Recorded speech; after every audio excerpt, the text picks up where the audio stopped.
Hello, and welcome back to my channel. This is Caffeinated Dino. Today we're continuing Kentucky Route Zero. We should be on Act 4. Yes, Act 4. What did we do last time? We did a lot. Oh, cancel. We don't want to clear. Jesus. Continue. Oh, that was so scary. It threw all of my thoughts out of my brain. Oh no, what was I saying? What did we do last time? Well, we have a skelly bone leg. That's a thing. And at the end of 2, we saw a doctor, and 3, we saw the beginning of, or at the end, the result of seeing the doctor. Our leg is skelly bones. We're traveling around with Ezra, the little kid from 2, along with Junebug and Johnny, who we met in 3. The people who were supposed to perform at the bar in during the interlude, the entertainment, if you remember. Yeah, we've got a little motley crew growing for this single delivery to Dogwood Drive. It's definitely turned into quite the adventure. Right now we're waiting on a ferry, a tugboat, some sort of boat, to get us where we're going. So let's get going. I did take a peek online to see how long this chapter was, because I'm on a little bit of a time crunch today. And so this might have to be done in 2 parts. So, we'll find out. That's more for me, I guess, than y'all. You'll just see the cut. Alright, yeah, let's start. Let's go.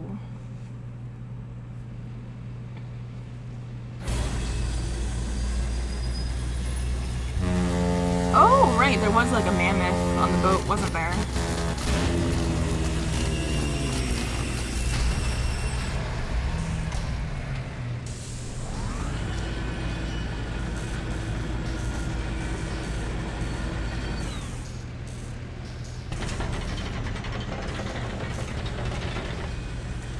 Manual 5.4 Context Backlash.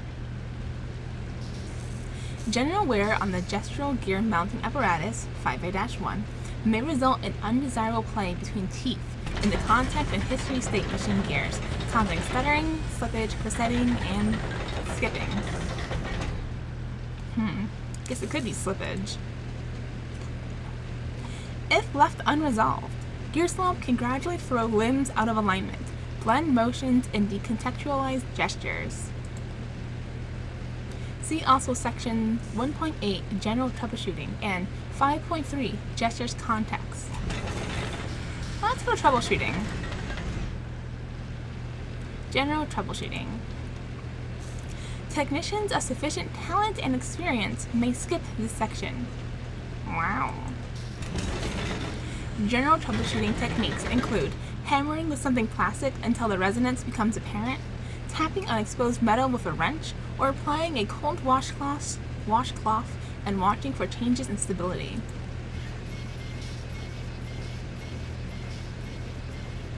Maybe I ought to read it back to front. My savior, our friend here is in a bad way. Any insight? Time to put that mammoth out to pasture, Will. Oh, I feel certain she's got a few trips left in her. If only she had a more capable surgeon. Sadly, mechanics are in short supply down here. I think the setting is too romantic. It scares them off. And what brings you down to the Echo tonight? Just tagging along. Ha, that doesn't sound like you. We dragged some folks to a show. Just returning the favor. I'm sure your new friends appreciate the company. It's no shame to be lonesome. We picked you up at the bureau tonight. Never seen you that far upriver before. I hope that doesn't mean you've been traveling on Zero. Yeah, have you been there? Zero? Oh no, not me. This old river rat steers clear of weird highways. I've been traveling this river for more than half my length, more or less alone. I think I've seen it change quite a bit in all those years, but I can't say for sure. The water has a peculiar way of making a person forgetful. Some nights I remember a place, but it's full of strange new people, and some nights I meet an old friend on an unfamiliar shore. I wonder which kind of night this is.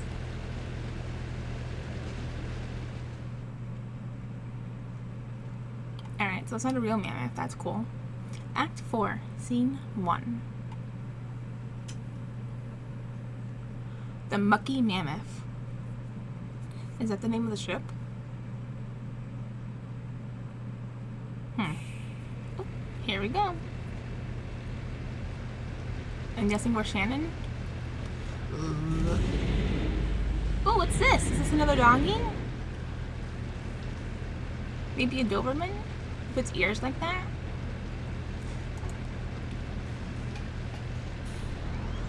Look at you, you're handsome.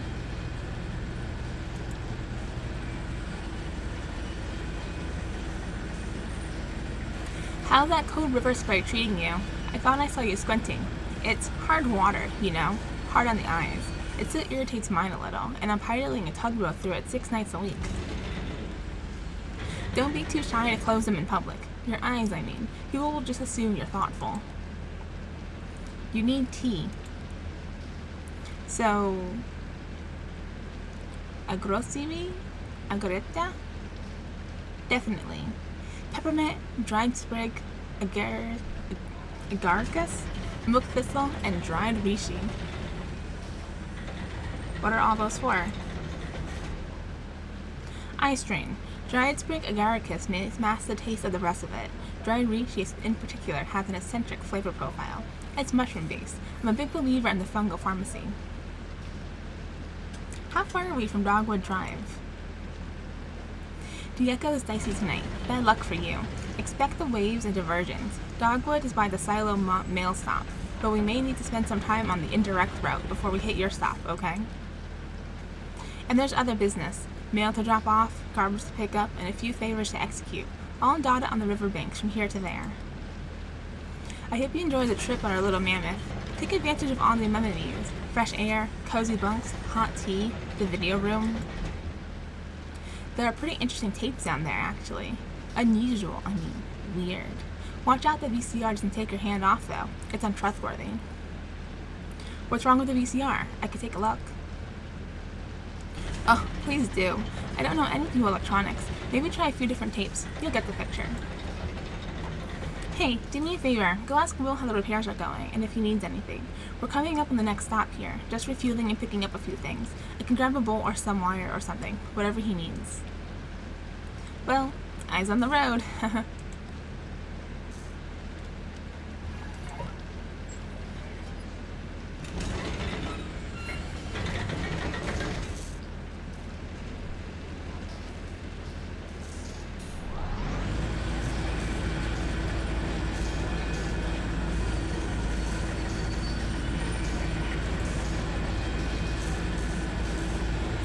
Quietly. For we are mulled and whiskey fed, and... Oh! What gears? What gears? Probably? Who knows? First thing I tried anyway.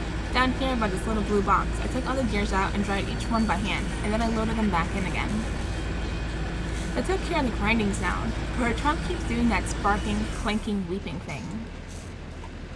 To be honest with you, I'm not really qualified for this work. Kate's a friend. You know how it is, don't you? Kate was asking if you needed anything when we stopped. Hell, I don't know. Scratch ticket? I think she meant like parts or... Ah, I wouldn't know if I did. How do you and Kate know each other? So... Ever walk through rolling farmland? Sure, along the highway. Along the highway, that's what I mean. Or smaller roads. Well, I sure did. I slept under or over fences, and I walked barefoot with the seeds when they were just planted and tilled the earth with my toes. Hey, I should tell you where I left my shoes. Did you know I'm classically trained organist? It's true. Look at these long fingers and pedal-gripping toes. It doesn't matter. A minor in French literature earned me a position teaching Artaud to Zola at the university. Well, some stupid governor cut state funding for our department, and I was demoted to mopping floors, running wiring through walls or in dangerous places. I even operated the soundboard at the student theater. I left my shoes there, at the university. It was a protest. Walk without shoes for something important or tragic. I ended up by the shore, and soon I was drifting along the Echo. I ran for a while above ground, then. It doesn't belong anymore. Oh, it doesn't anymore. But I prefer subterranean waters anyway. Kate brings me along, and I record what I see and hear. I try to help with maintenance. I drop off the mail and pick up the trash. On occasion, I take the helm. Anyway, that's all I try to remember anymore. I listen to the river stories, and my own stories get fainter and fainter. Well, I'll just keep drawing gears, I guess. Ezra runs up to Shannon. Whoa, slow down. It's slippery on deck. Do you have batteries? Yeah, of course. What for? Johnny's making this tape recorder, but it needs a battery. Oh, fun. Well... Here, 4 different kinds. Surely one of these should fit. Thank you.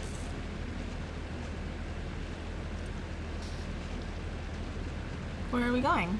Oh, are we Ezra now? Yeah, we're Ezra now. Well, you got your batteries, small man. Go get you some tape.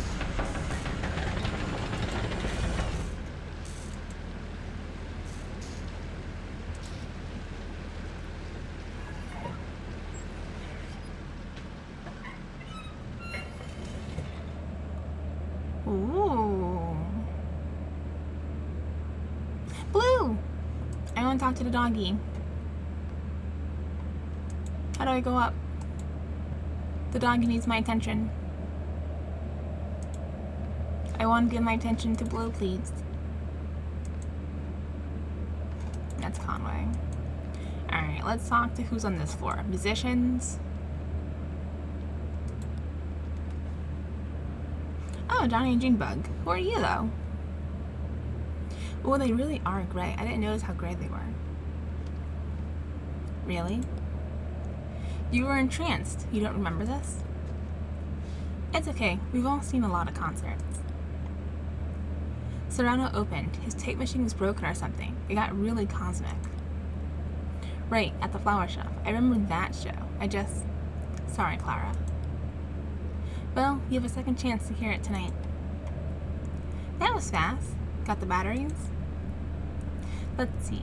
Perfect. This one will do. So you hit this button here to record. Hold it right here so you don't cover the microphone with your hand. I bet you'll find a lot of good sounds just around the tugboat. There's plenty of tape in there, so don't be stingy with it. Just record anything that catches your ear. It really changes the way you listen. For the better, I mean. Are you playing the concert tonight? I could record that. Yeah, Clara here came all the way from Lithuania just to do this Echo River gig. Haha, it's a tour. Tomorrow I'll be in Nashville, and then Atlanta, and then over to the coast. Brutal. Well, we're lucky she's making a stop. Johnny and I saw her play once, and I remember loving it, and Johnny was moved. Speaking of Serrano, it's his night at the Rum Colony. Kate said she usually stops off there. Well, that's ideal. I'm supposed to meet a lady there to look at some old engine parts about 3 hours ago. 3 hours goes fast at the Rum Colony, ma'am. I bet she's still there. I hope we don't stop there too long. My concert is soon. I don't want to keep them waiting. Nah, it's river time. Nobody expects you to be punctual. Hey, why don't you give that tape recorder a try? See if that cat over there has anything he wants to say. I often use found sounds in my music. If you find some interesting sounds tonight, you can help me out. Cat? Oh, right here. Hello, kitty. Meow meow? Oh, Conway, what's happening to your arm? Conway, you're becoming a stranger. Like the strangers underneath. Oh no.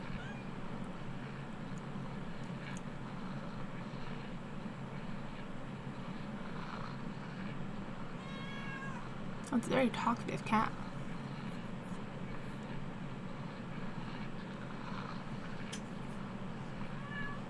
Maybe you should pet it, record some purring.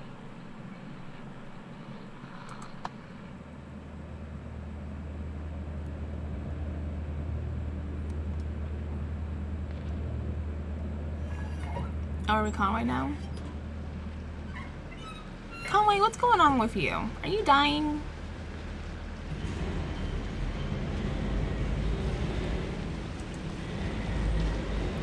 You know, it's the strangest thing. I can't remember why I came up here. Fresh air? Maybe. It's homey in that cabin, though, and warm. It's just that thing about, what was it, when you walk through a door? When you go into the kitchen for something, and as soon as you pass from one room into another, you forget what you wanted. You have to walk back out just to remember, like you left a part of your brain behind. Hey, I wonder if I can follow that brain crumb trail all the way back to the room I was born in. Conway cranks his neck over the railing. You were driving for hours. Get any sleep? Just resting my eyes for a minute. Every little bit helps, right? Shannon leans over the railing and looks at the river below. It does look cold, doesn't it? Yeah, better keep that kid away from the edge. A person could easily fall in. He's been exploring. He seems to keep himself entertained. It's good for him. It's important to know how to be alone. What's up, huh? You look like there's something you want to ask. Fine, you can ask it. One question. Do you really have to go work at hard times? Didn't seem so bad, did it? It's a way to live. I mean, rent, a bed, eat at the cafeteria. Not like I have a choice. I think you do have a choice. I've got to repay my debt. Hell, I should be grateful for the opportunity. If you want to die with any dignity, you've got to settle up. That's why it's such a damn shame when people go sudden.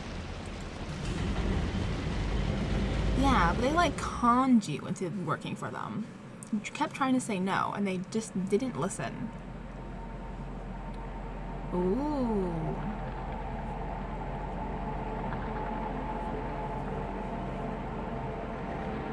Where are we going? I'm sure I talk too much. Everyone on this river does. The problem is that we listen twice as much as that. We're only telling you half of the stories we hear.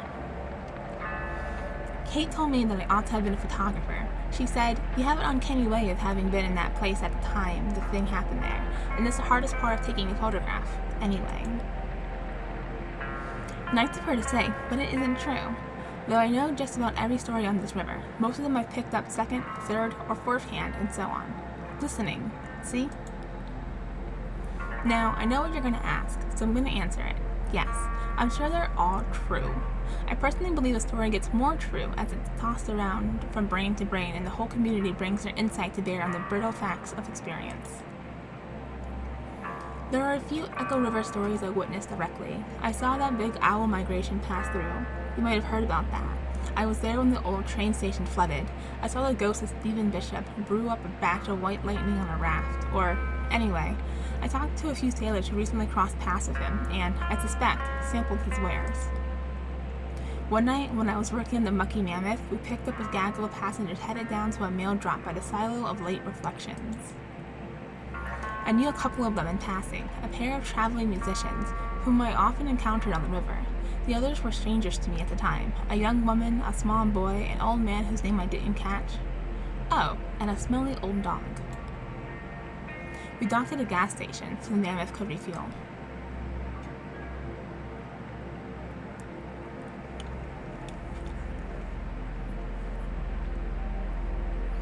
Ooh, do we want to stay in the gas station? Do we not want to go to the gas station or look around the map room? Let's go to the gas station. Let's explore. Act 4, Scene 2.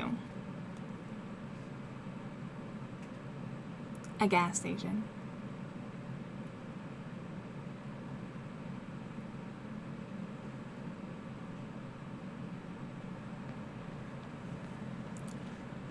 We cut it close. I usually find this place upriver.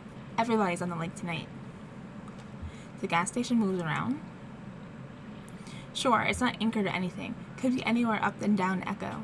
You just kind of run into it when you need it, or hopefully a little before you need it. I usually stop here once a night, though, to be honest, I'm not sure it's even the same one. It doesn't have a name or anything, and I never really pay attention to who's behind the counter. Anyway, it's nice to see you two. Most of my regular passengers must have gotten held up elsewhere in their journey tonight. It's that storm, I think. Watching Ezra sprint past.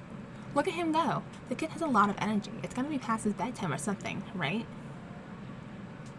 I don't think he has a bedtime. He's a maverick. Sounds familiar. You don't have any of your own, I mean. No, I guess not. I just realized you two come through here so often. We chat about all kinds of stuff, but I never thought to ask about family. We're all the family we need. That's sweet. So, I heard about that storm upstairs. Did you two get caught in it? I heard it kind of roamed around, uncertain. I'm sure we'll hear about it tomorrow. Flooding, property damage, probably killed a few tomatoes. It's got the river churning and everyone headed to the lake here, where the water's calmer. I myself don't mind navigating a choppy river, not at all. I've got a good feel for it. Plus, it's better for fungal growth. High water consumes the cave moths, and their wet wings clump together in these little balls of nutrient-dense mushroom food, jammed by a current here and there between the rocks. You have never seen a mushroom grow like on a soggy cave moth carcass. Amazing. If I can get a day off, Val and I would be out there all day tomorrow to harvest. I mean it. They'll be ready by tomorrow. A mushroom will grow just as fast as you can pump water into it. Hey, are you two headed out this way tomorrow? Maybe I can send Val ashore with you for a few hours. She's got a remarkable nose for mushrooms. You wouldn't even need to know what to look for. Put a bag around her neck and she'll just bring them back to you. Yeah. We don't know where we'll be tomorrow. I should have figured. Seems you two are always on the move. It does seem that way.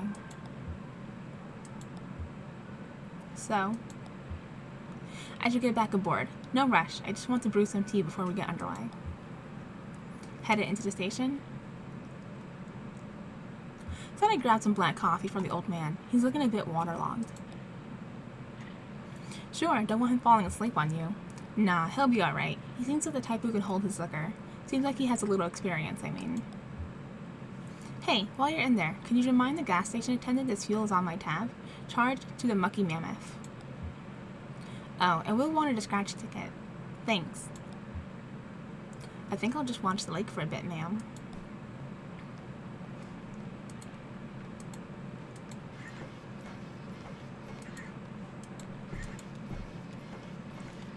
Let's go inside.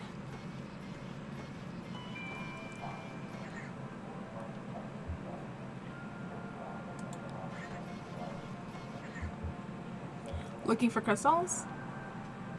Why do you assume I'm looking for crystals? We've got them on sale. All kinds of folks come in here looking for crystals. There's a few over there with milky white chalks in the middle, like you caught a piece of a cloud. People seem to like those a lot. Yep.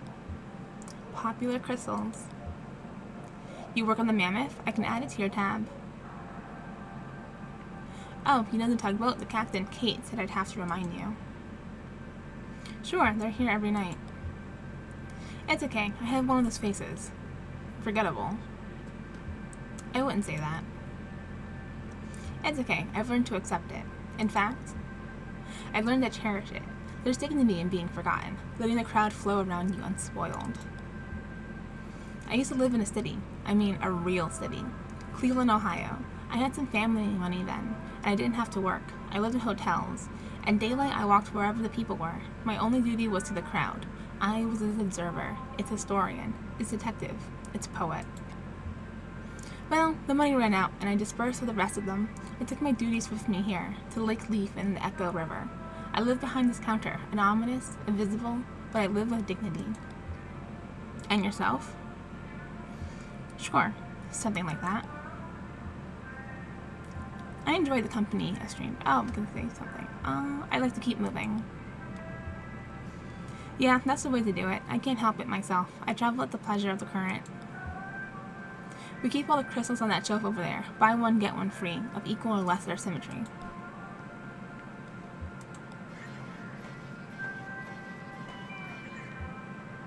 The crystals are rough and dirty. Some are damp. They must have come out of the river. Johnny seems distant.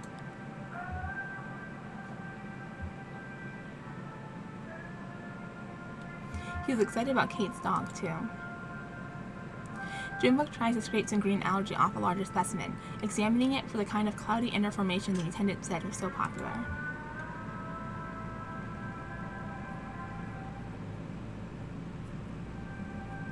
What would it be like to travel with one more? Hack you, and a few numbers are woven through the algae.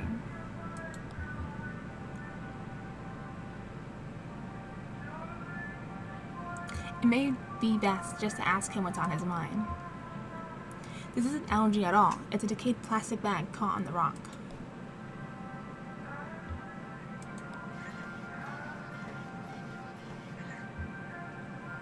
To the attendant. Shit, that floodwater washed you halfway out to sea. I was looking for you down by New Quantenberg. Same as usual, but ain't nobody there, and the river's deep as an elephant's. Oh, didn't see you there, ma'am. Pardon my language. Where are you headed? Well, in fact, I'm headed right here. Glad to have found it at last. I expect you must be Loretta. Enchanted to meet you. Sorry I'm late. Hey, is that coming on too flowery or something? Enchanted? Repeating it now, I feel a little silly.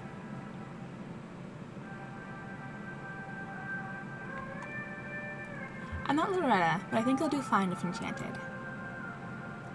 Well, thanks for saying so. But now I'm double embarrassed. Do I look like her? To be truthful, I couldn't tell you. I met Loretta on the computer. We met each other there, or I guess we spoke through the computer and agreed to meet? I don't know the terminology. I haven't dated in quite a while. Back when I met Greta, that's my wife, my ex. Or maybe I am her ex? I don't know how to say it.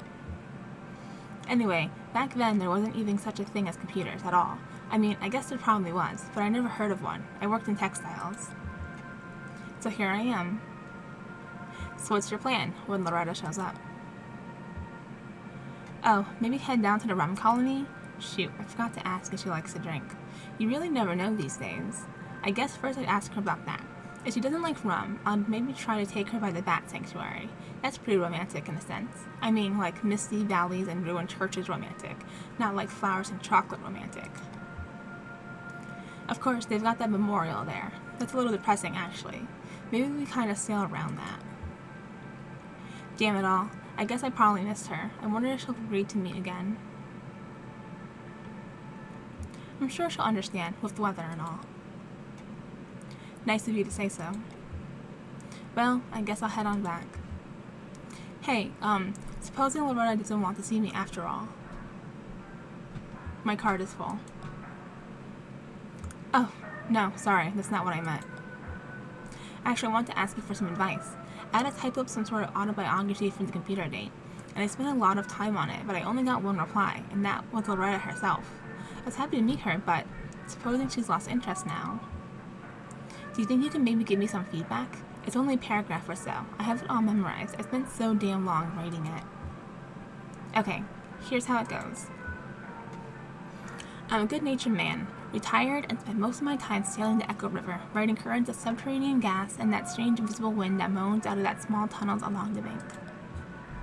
Seeking a companion to map the river with me, I have 2 grown children, but they live far away. No goofballs. Okay, what do you think? The thing about the wind is a little much. Yeah, you're probably right.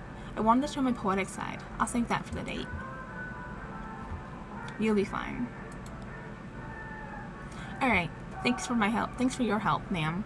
Really renewed my confidence. I'm ready to get back on that computer. You have a good night now. What's left of it, anyway.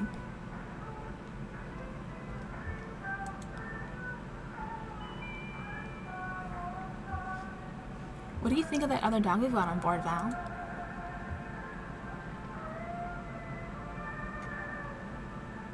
Blue's a sleepy old hound dog. I know she isn't doing any mushroom hunting, that's for sure.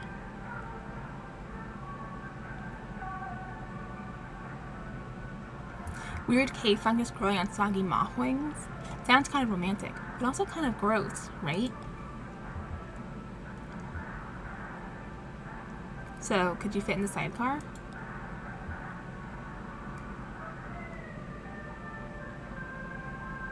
If I sat on my legs, you could curl up in the base. She's an excellent driver.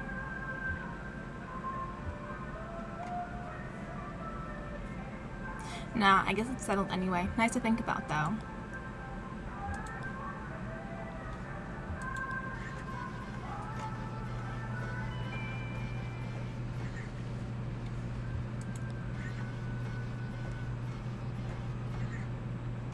What's that? It's a crystal. I bought it for you. Wow. Thank you, ma'am. Hey, could you hold on to it for a minute? I'm going to look around inside. Wish me luck. Good luck.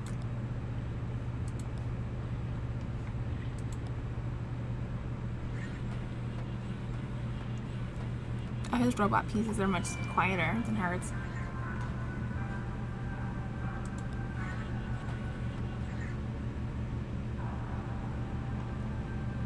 Hey man, how's your night? Quiet. Where are you headed? Helping some new friends make a delivery, or along for the ride anyway. Well, even if you're not doing heavy lifting or navigating or whatever, a passenger contributes to a journey too. I never travel, but I do love travelers. That's what I like about this job. The travelers come to me. Meet some interesting people. I wouldn't say I meet them, but I do sell them gas. Well, let me know if I can help you find anything.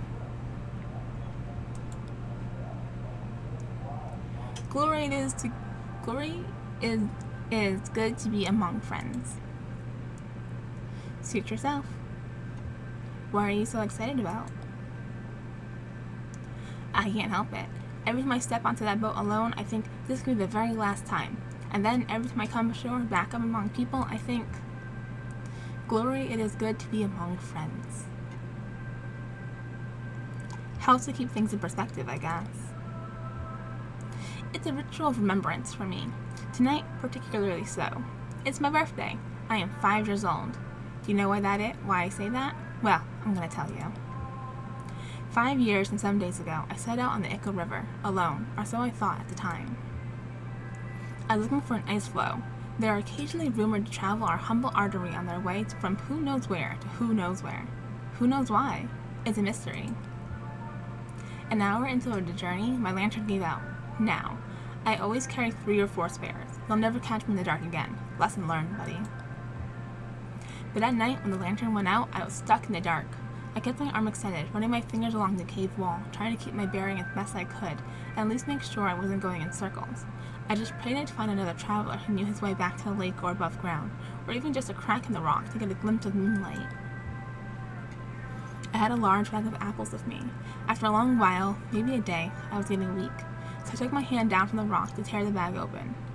Well, when I raced back out, I couldn't find the cave wall anymore, or any other. I was totally unmoored, buddy, totally adrift. And it was so dark. I started counting time and apple eaten. I drifted in despair for 4 apples. Then I schemed and planned and dreamed for 2 apples. Finally, I came to accept my fate, lost at sea. And this phase, I think, would have continued indefinitely had I not come down to that very last damn apple. Picture me, feeling around in the empty bag, certain that somehow there was another one of those fist-sized chunks of life-giving fruit, already softened by time and probably an unappetizing brown. Nope. That was it. Just as I was about to bite into my last meal, I felt a tickle on my upper lip. It hatched, right then. Couldn't have been a moment later or I would have eaten it. My last apple was infested by a damn fruit fly maggot. Ew. Well, that should have been the end of it. I should have eaten that apple, and that fly while I was at it, and put an end to our little food chain suicide pact. But I waited, out of mercy. After all, this flea was basically a newborn child, right? A gross insect child, but still a child, right? Born into darkness and famine, hunger, and alone. I mean, can you imagine that? No other flies out there on the boat, and never would be. No other flies to welcome into the world. I mean, no fly culture, no fly society, no fly history. A true orphan. I started to get depressed just thinking about it all. Worked out a thick tear, I'm not ashamed to say. Well, the fly landed on my cheek right under my left eye, right up the salty teardrop, and then, blinding glory, his ass lit up like a candle. That wasn't a fly, buddy. That was a damn lightning bug. So that's how come I'm here today with you folks. Only because I found my way out of that strange river cave by the dim light rear of some orphan insect hatched out of my last rotten apple. Glory, it is good to be among friends. Oh boy. Big plans for the night?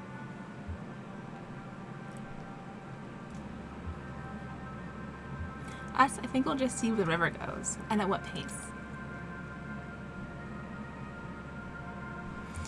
No sense rushing it, right? You can't rush the river.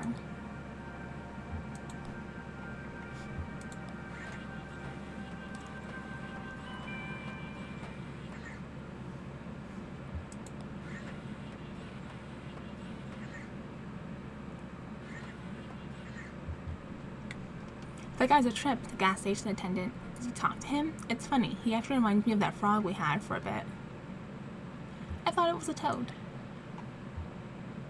Oh, is there a difference?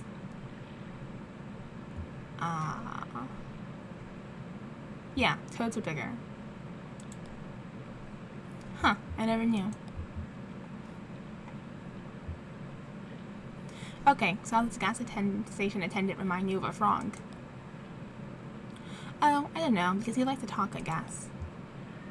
Or maybe we should pick up another one. A frog, or a cat, or an iguana, or something. Feeling lonely, Cricket? Not exactly. Not like that guy in the gas station. That guy lets the world wash over him, static like a rock. But you and me both, together, I mean, we're always moving, always changing. I think it's funny because we feel safe with each other, you know? Free. We can try stuff out, change our clothes, swap parts around, just play. I'm not lonely, just curious. With another person to play with, what else could we be? You might be right, Cricket. You really think so? Wow, I thought I'd have to wear you down a little, like I did with the gerbils. Oh, that's Kate. Time to hit the road. River, I mean.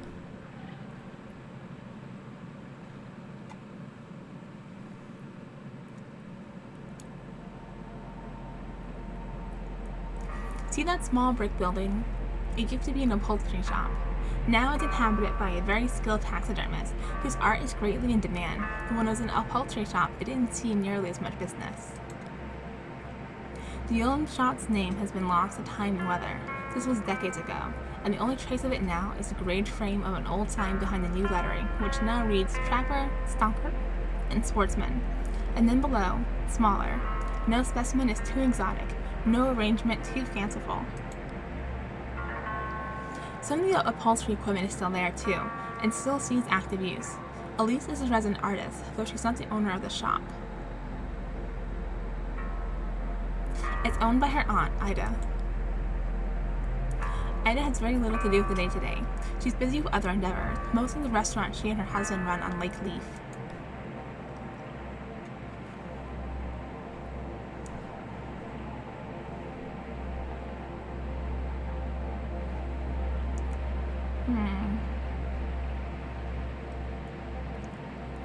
Shannon followed the other travelers ashore to a drowsy beachside bar called the Rum Colony.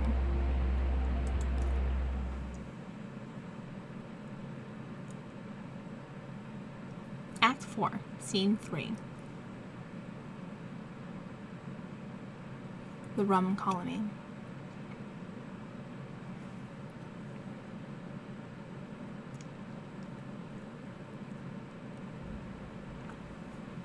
Oh, it's dark. Yep, sounds like him. Our friend Serrano is booked here tonight. He's pretty good. He's a wizard of flat steel guitar. Are you two coming ashore? Oh, sure, we'll be up in a minute. You couldn't hold me back. Oh, I don't know. Kate says just to wander back whenever. This is a take it easy kind of stop. She doesn't even blow the foghorn around up the crew here. No point. Something about this spot is like wax in the ear when it comes to timetables and responsibilities. I was supposed to meet someone here earlier tonight about some bike parts. Hope she's still around. Oh, I'm sure she is, ma'am. Half sleeping in a fragrant mug with all the other wayward sailors. Looks like they changed clothes again.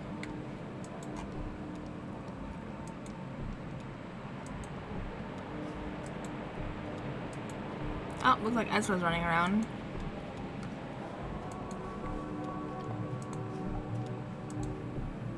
Can you talk to the guy in the water? No? Bureau folks? The water is fine. Invigorating. It makes me want to run. I can gallop up and down this beach like a horse. What's he yelling about? He wants to run on the beach, like a horse, he says. Oh dear, what's in these drinks? Haha. You folks work at the Bureau? We're celebrating. We just hit a big milestone, you know. The clerks both pause, waiting for the other to speak. Well, tell her about it. But I don't know anything more than you do. It wasn't part of my caseload. Well, it wasn't part of mine. I wonder just what we're celebrating. It doesn't matter. Invigorating. Catch anything, Lewis? So, did you find what you were looking for? With Lula, I mean? It's a work in progress. I know what you mean. I've been working on... I think I will go for a run along the beach as soon as I'm finished with this drink. Try not to yell so loud, Lewis. I'm afraid you'll shake the ceiling loose. Where's this third person? Oh, what's this? Ah, that's so much helpful.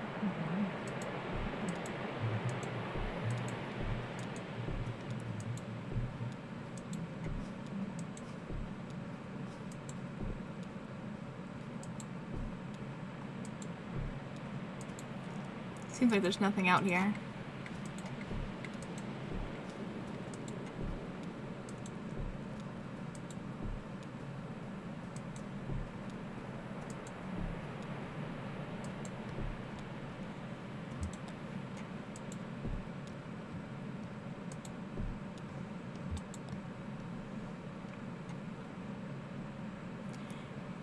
Junebug.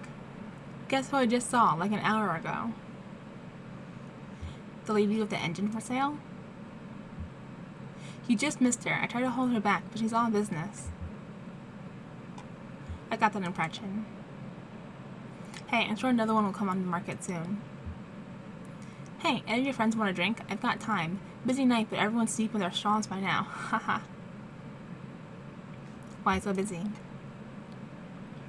It's these cooks from upriver. They all came in together. I think it's some kind of work thing. They're nice enough, but you know, I've got to keep an eye out for lightweights trying to swim home or something. I don't have that kind of insurance. Anyway, I don't mind them, but you know how territorial Dawn and Sunny get after a couple of Mai Tais.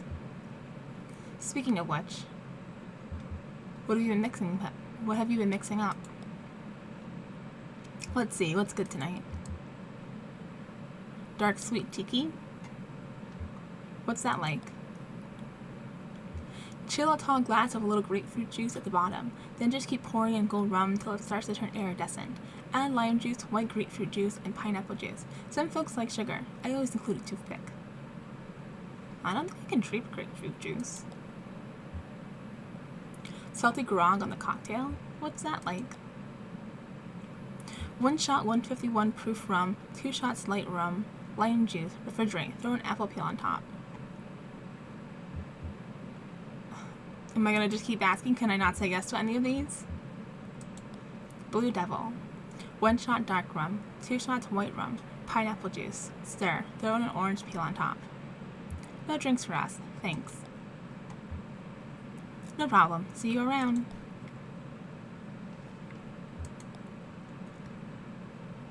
Hey, did you hear the ice caps are melting? I mean the polar ice caps, the ones all the way at the top. Don't listen to him, hon. He's all doom and gloom tonight.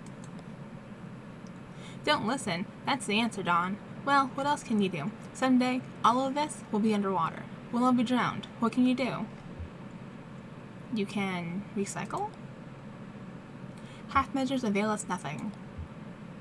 Don't be a pessimist, Sonny. Have another Mai Tai. He's just in a dark mood because the bar is crowded tonight. He likes to spread out. Are you aware that gold is full of acid rain? What?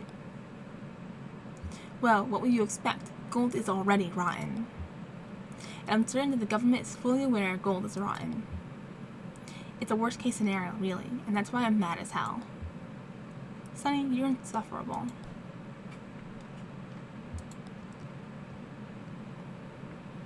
Gold, that's his latest rant, but I'm not surprised by anything anymore. Before this, it was bovine growth hormones and global warming. Nah, he's harmless. I just don't know him anymore, that's all. He takes bits and pieces of things he reads and synthesizes them all into some grand theory. It's always the end of the world. But who could know that stuff, right? We can't even predict the weather. I mean, if you can take all those little pieces and predict how they're all going to interact, well, you'd know everything. I'll tell you what I'd do with that kind of knowledge.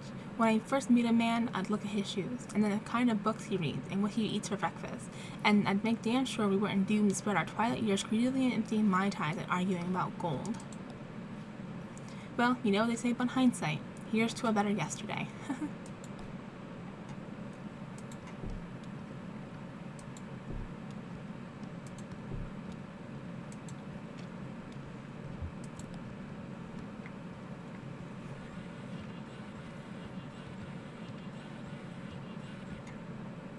I'm so glad to see you. These cooks are bumming me out, man.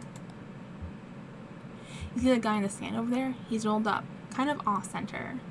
You know, kind of leaning on the stage here. And he was like, what kind of strings are those? Steel or nylon? Oh, he's just drunk. Oh, believe me, I know. You gotta be cool about it, or just get a drink and stay in your chair, man. If you're gonna drink like that, just drink. Huh. I mean, don't make it my problem. Hey, how's the new tape going? Oh yeah, it's good, man. I mean, it's okay. Everything's recorded, but I still want to do another pass on it, and maybe work on the mix, but it's no rush on that, because I don't have the cash for blank tapes right now anyway. Patch threw me some bookings, so I'm trying to fund it with these chips. But you know, we're all paying a premium for blank media these days. Everyone's afraid we're dubbing garbage off on the radio, so they only sell blank tapes and pallets or overpriced 3-packs. Totally cut out the small labels and self-publishers. Crystal and Gordon are just recording over old tapes for their new one. Can you believe that? It saves some cash, I guess, but you're always going to have some old frequencies bleeding through. It's just chemistry, man. Hey, speaking of which, I'm about mid-set here. Can you take the can around while I play this next one? It's on the tape. I think you'd like it, man. Thanks.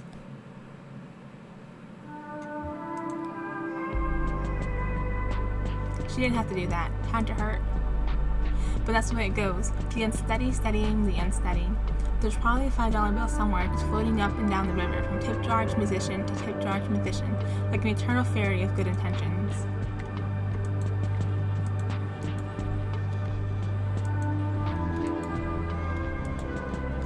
$7.50, that's a big old tip. These two are pretty reliable. Where does their money come from anyway? Government check, maybe? Nah. Then they'd only tip like that on the 1st and 15th. Maybe they fence stereos or something. Does this person want to do a tip? No?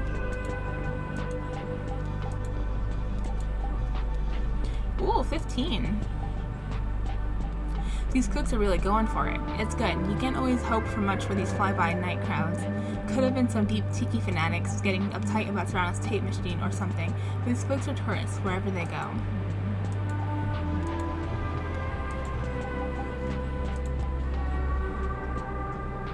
In his own little orbit, he has to stop and think about who's creating all the atmosphere. I think it's natural or something, like it's just what this place sounds like, a cheap illusion. He's gone, reflecting, or pretending he doesn't see the tip jar. Alright, there's no one else on the beach, right?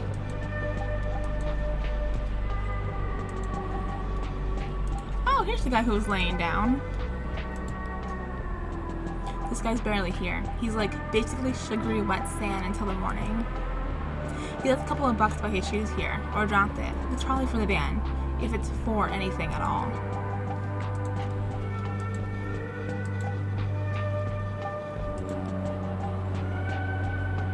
Will never has any money.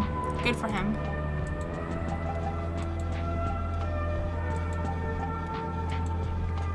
Oh, Conway. Conway's not gonna tip. This guy's keeping some odd company tonight. Better just to let him be.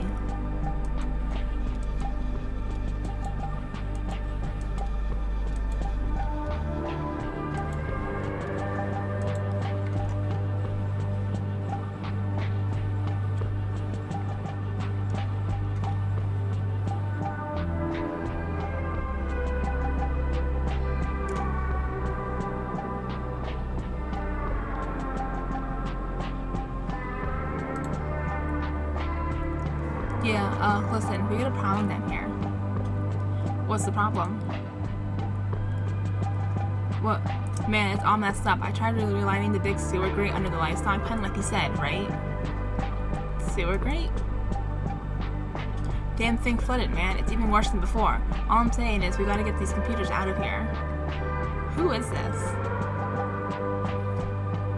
I mean, we're running out of time here, man. Hey, I forget. Does that big green valve dump water or sewage? You told me earlier, but I've been so stressed it just kind of flew out of my mind. So I should turn that valve? No. Alright, you're the boss. Oh, there's an achievement for answering the phone. Interesting, I didn't really do anything for that. Let's go talk to Conway.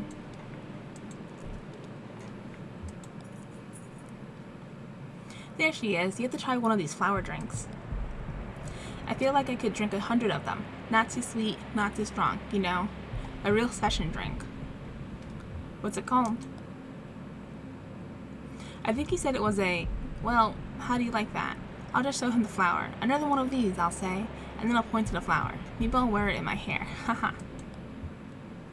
It doesn't taste like a flower. I mean, not like a flower smells. You know, perfumed, sickly sweet, like a star thistle flower. You know, my mother was obsessed with these awful weeds. We had a small house just about leaned up against a hill, and every spring that hill would explode with yellow star thistle. And she'd tear into them. Wild, I mean, really enraged by it. She said they were an invasive species, like foreign squatters on her land or something. I used to think she was such a wicked old lady to get so violent about it. After she died, I mean a few years after, I came by the house again and it was spring, but I didn't see a single yellow flower on that hill. She must have finally got them, or maybe they followed her home. More old stuff. I'm drowning in old stuff tonight. Feels like I've got it piled up all around me, like one of those old guys you hear about who never threw anything away. You know what I mean? Don't worry about all that stuff. Just try to stay in the here and now. Yeah, it's a nice idea, but I'll tell you what I'm learning tonight. I don't belong in the here and now. That check's been cashed. Sorry, I'm not making sense, am I? I just mean to say I can't look at anything without remembering something else, and then that reminds me of something else, and I'm buried in it. I just need to get out of my head. I just need to get my head clear for a minute, get a clear view of the day, get orientated. There was a time when I felt this way. I'd bite the bullet, try to sober up, and get a job.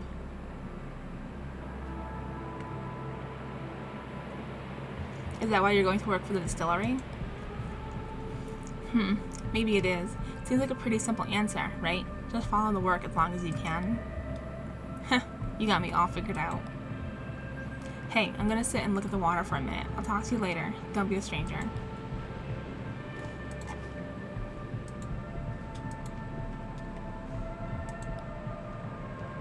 An untouched drink sits on a table. Forgotten or abandoned. Simply wasted.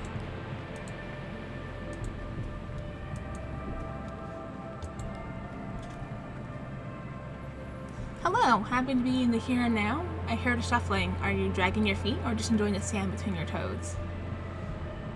Yeah, it's nice to slow down for a minute.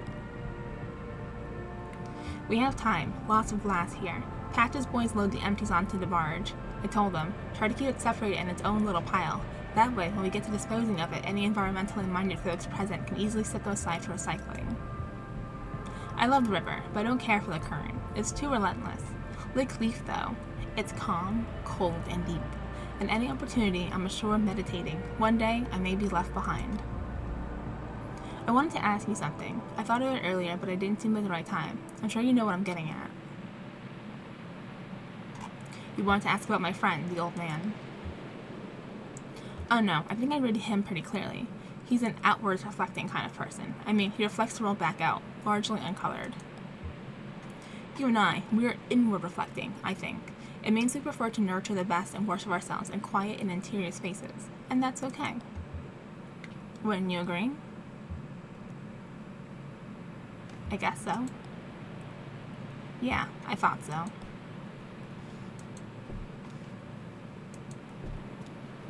And I think that's everyone we've talked to. So we go back to the boat now?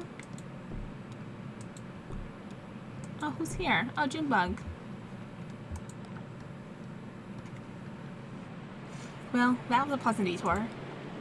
Yes, ma'am. Ready to get moving? How about you round up the old man? It can tear him free. If you can tear him free. Alright, back to Conway.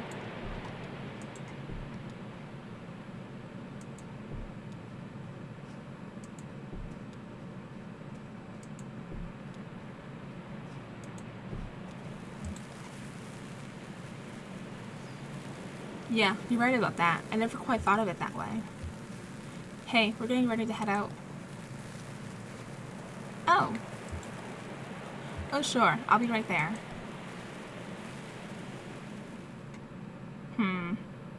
Worried about him.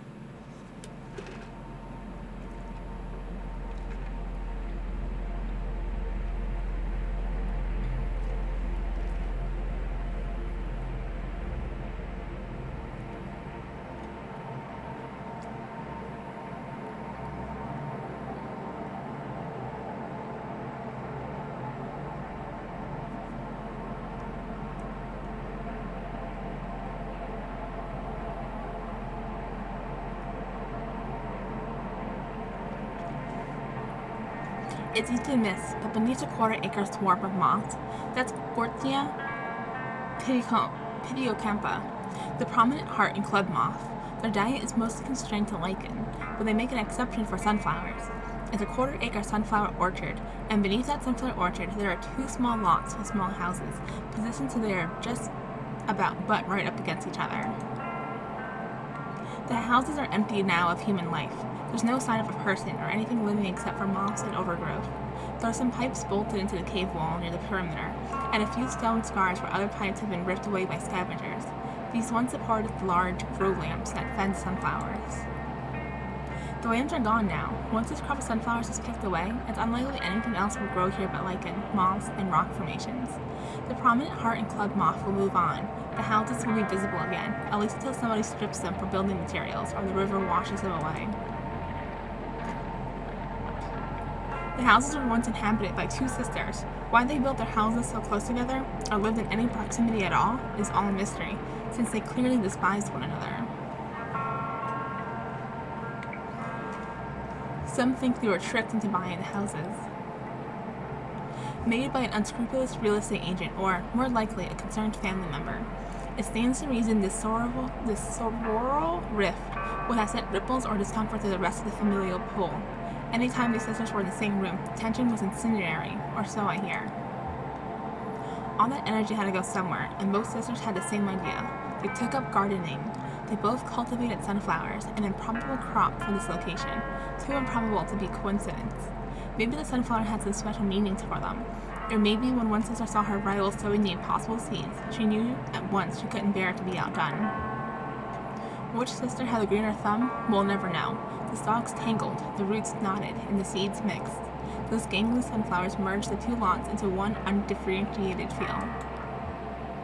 The two sisters moved out, probably around the time the moths started showing up. Of course, there's no selling the lots then, overgrown and bug-chewed as they are. In fact, If the sisters ever tried to sell, they'd be in for a rude shock. Not long ago, a property tax clerk, having seen the two adjoining lots registered under the same last name, presumed they belonged to the same owner and erased the legal border between them. Oh no.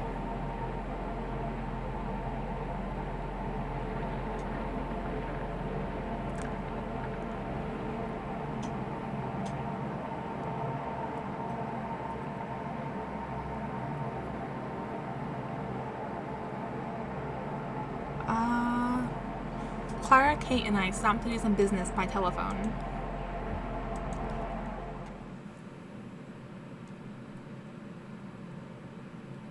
Act 4, Scene 4. A phone.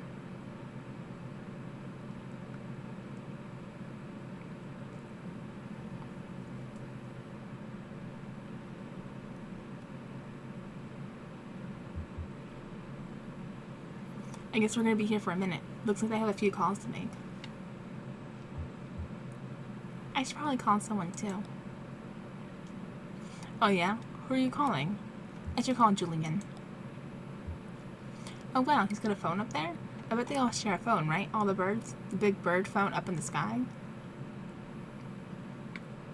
Yep, that's what they call it. Makes sense. Well, guess I head back aboard. Might see if I can find any good stuff stashed in maybe in the spice cabinet, maybe in the medicine cabinet. That is where it belongs. Hell, who am I talking to? Don't listen to me, kid. I'll see you in a few.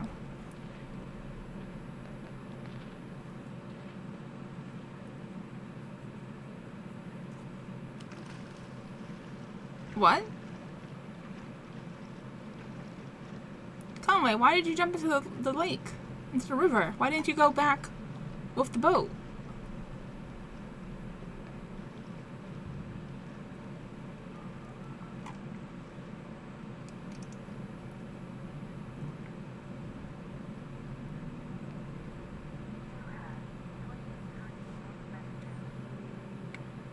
You have 23 new messages. I keep hearing these noises whenever I go there. It's like bells ringing. But the bells aren't metal bells or ceramic bells. They're the kind of bells like you normally hear. They're like this weird. I can't even describe the material. It's just resonant. Just ringing resonant. And as soon as I open my eyes again, there's nothing.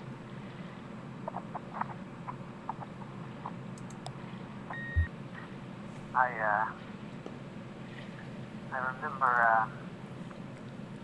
remember driving across an old dirt road.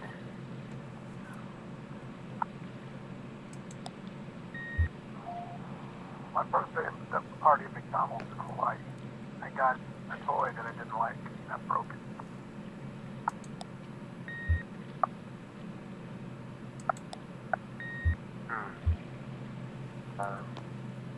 Being caught next to the jungle gym. I was crying for that monster truck rally that my parents used to take me out.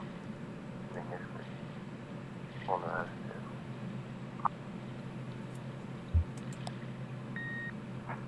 Seriously?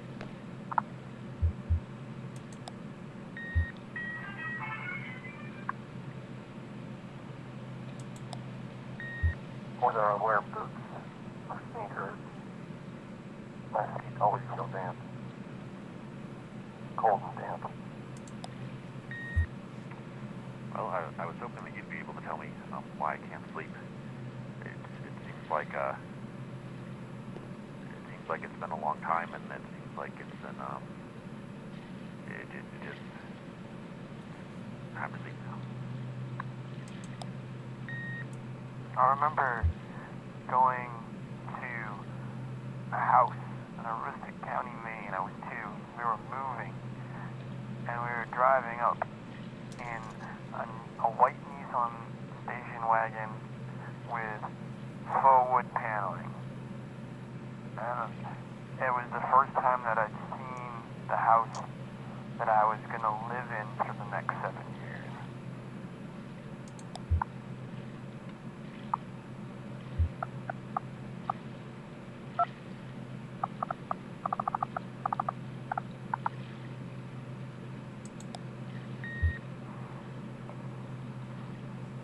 washed in the bathroom sink. I was just heading my car. I had to parallel park it. The street that I live on was full, but there was a... But it just got cold today for like the first time in a long time. So I had the heat on. And whenever you have the heat on in an old car, it definitely smells a certain way. It smells kind of like, it almost smells, you can like smell that it's hot, and you can feel it too, but the smell that it is like from the car itself, like from the engine. And there's been a lot of smoking going on in that car, so it's not exactly a pleasant smell, but it's definitely strong and it's definitely there. And with the windows down, you can also smell that it's cold. So you get both. And that feeling together is super familiar if you've been in old cars a lot. Anyway, I was parking and I had to go in and out about it like 3 times, but when I finally finished parking, it was perfect. Both wheels against the curb, and that's when I had like the double memory. When I first learned how to drive, my mom taught me how to parallel park. She told me the story about her dad, who was a motorcycle cop, taught her how to parallel park. And every time she parallel parked, she would take out a dime, and if she could fit a dime between the wheel of her car and the curve of the street, then she had to do it again. She didn't do that for me, but every time that I got upset about having to do it again, she would tell me that at least I didn't have to be a dime distance away from the curb. I learned how to drive in the fall, and I got that smell a lot during that time. And I don't know when my mom learned to drive.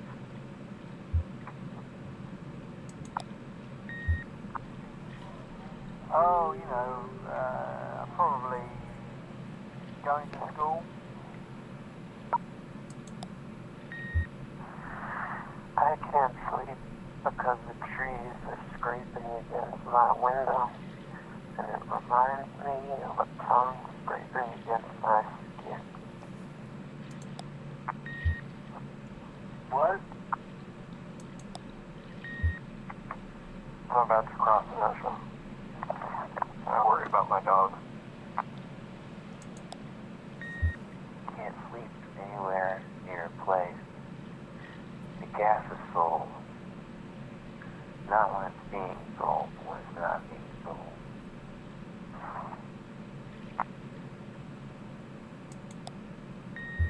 It was tough to hold on to this thing, but yeah, my hands are pretty damp. I remember the number 10 in a flashcard with a turkey on it.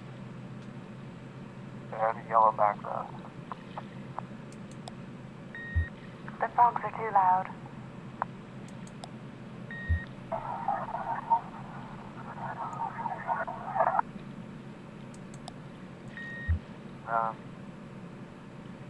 Not a whole lot. I guess I was walking. I was in a stroller in Treetop Park in Florida. My mother accidentally pushed me into a spider web. I freaked out a lot. That's the first thing I remember. We were sent for. End of news messages. Oh boy, that was a lot. And those were strange? Really strange messages. Jesus. Don't you go diving in too. It's actually really cold, and it's kind of dangerous. Did he say where he was going? He went to get some medicine. Oh, maybe his leg is still bothering him, or an early hangover. I'll have to tell him I have some more painkillers in the truck. So, any important messages? Every single one. Where are you headed tonight, small man? I'm just following my friends. Is this young woman your friend? We met Ezra earlier tonight, and he's been very helpful. I'm hoping we can return the favor once we get back above ground. Poor kid was sleeping at the bus station and just lost track of his folks. He'll be alright. He's more at home down here than any of us. Trust me, I have an eye for it.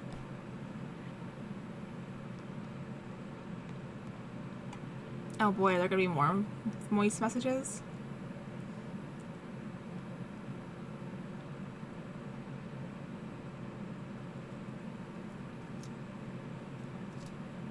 Hey Kate, thanks for calling. How are you feeling? Pregnant. I couldn't get settled in bed, so I was just watching TV. Some cookie show about high-concept junk food, and everyone from my old high school chemistry class was there, making cupcakes out of old bicycle parts. I think I might have dozed off a bit, actually. Honestly, this baby can come out whenever he wants. I'm completely over it. Don't rush it. Just try to get some rest. That's what Eric says. I guess it'll happen when it happens. I mean, obviously it... Oh, God, the phones down here are such a mess. Hey, Kate, I really appreciate you checking in. I have your pager number, and so does Eric, just in case I'm too, distracted or whatever. I'll let you go. I should try to eat something.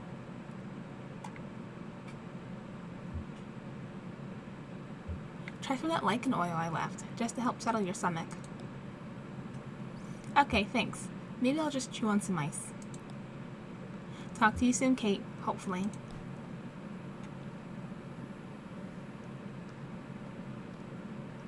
Just checking in on a client. Did I mention I'm a birth doula? Wow, how does that fit in with being a tugboat captain? Some women choose to come labor on the boat, actually. For the rest, I have a backup. Just in case I can't get back to dry land in time, I've been lucky and only had to lean on her a handful of times out of several hundred births. You never believe how many people are just born all the time. Is everything okay? Everything's great. Sounds like she's ready. Some women just know. It's amazing. Others are caught totally by surprise. Your friend went back aboard? His leg is bothering. I think he has a headache. Yeah, I noticed he was kind of holding his head to the side a bit. Sort of drooping. Wilting. I thought he was tired.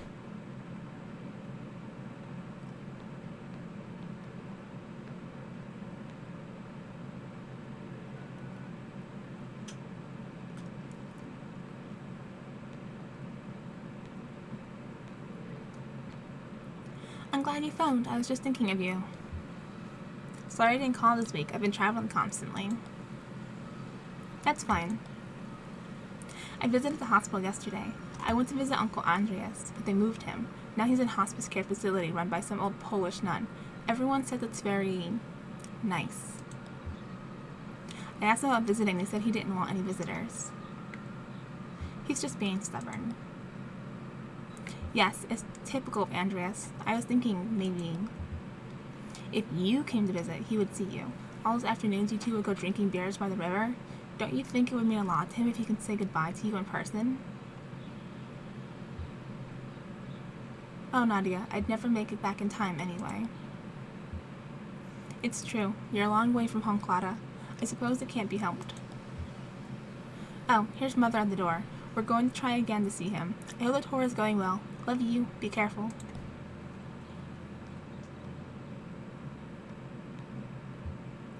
My sister, back home. She's very depressing to me this morning. My Uncle Andreas is terminally ill and refusing visitors, and Nadia is making a stir about it. I'm sorry to hear. Are you close? Yes, but only recently. He lived abroad for most of my life. I only met him a few years ago. My sister is older, so she knew him as a child, too. I think her respect for him is distorted by sentiment. We must always take the dying at their word. Their motivations are beyond our understanding. The older man. He's swimming back to the Mammoth? No emergency, I hope. Maybe some caffeine would help his headache. Another coffee lover. I wish I had some on board to share. I don't suppose any of you folks are headed past the Bureau for Claimed Spaces. Not on this run, but we'll be coming back this way in a few hours. Well, I may still be here then. It's no big deal. I'll just hang out and read or something until it's time to head back to work. Hey, you folks are traveling with that old guy, right? With the leg? Is he okay?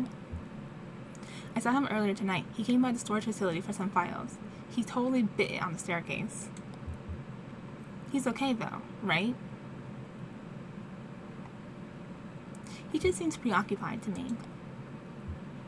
Yeah, I got that feeling too. Back at the storage facility, he was asking a lot of weird questions, and he seemed distracted, like, spiritually. Well, have a good night, or, morning, almost. Oof, we have been out all night, haven't we? I wonder what time we started versus what time it is now.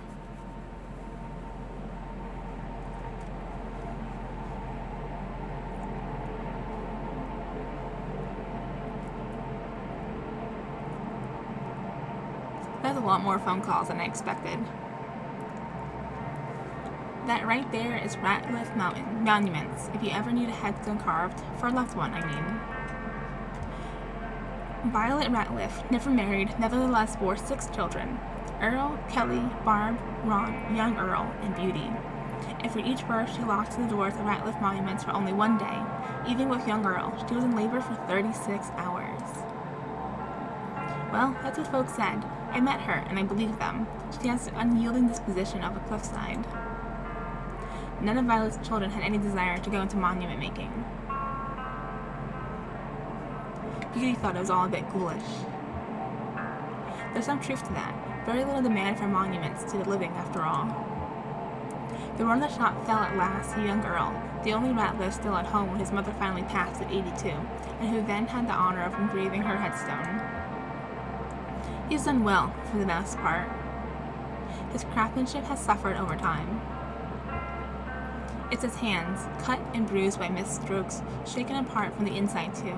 He learned from Violet, when striking a block of stone with a mallet and chisel, to absorb the actual shock right into his bones so to keep the apparatus straight and carve a perfect line. He spends his time outside work, just caring for his hands, soaking his bones in salt water, doing little exercises and stretches.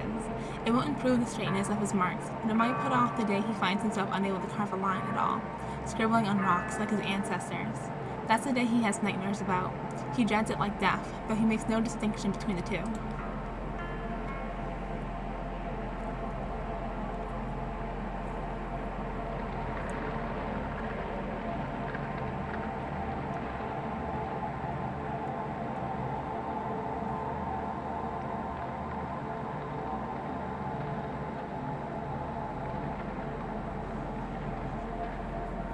What was this our next stop?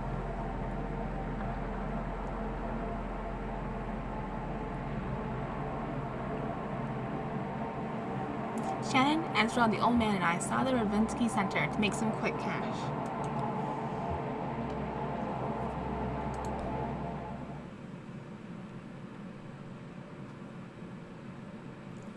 Act 4, Scene 5. The Ravinsky Center.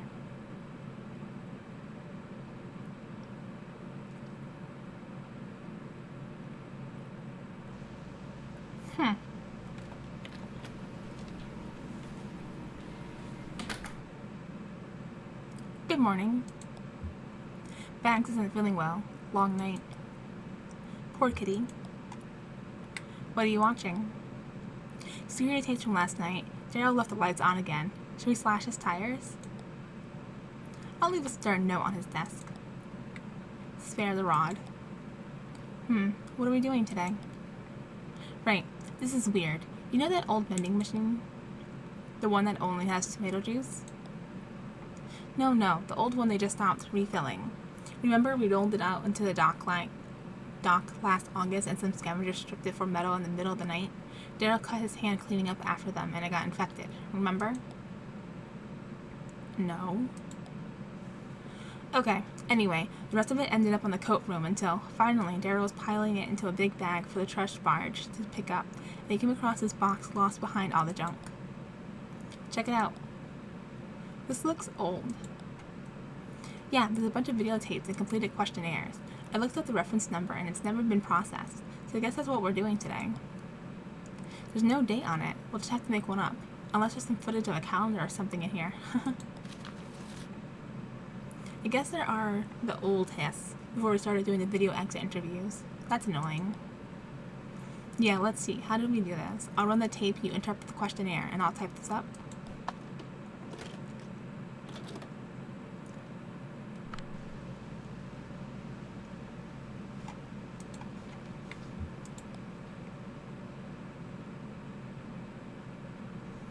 The modernist bookshelf with its fancy vintage turntable. So ostentatious. So Daryl.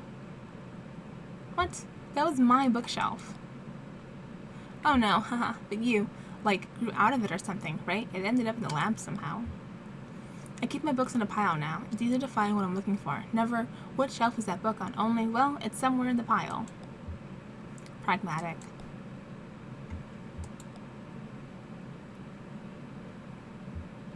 Wow, I haven't seen that poster in a while. I think that was mine from college. Yeah, definitely.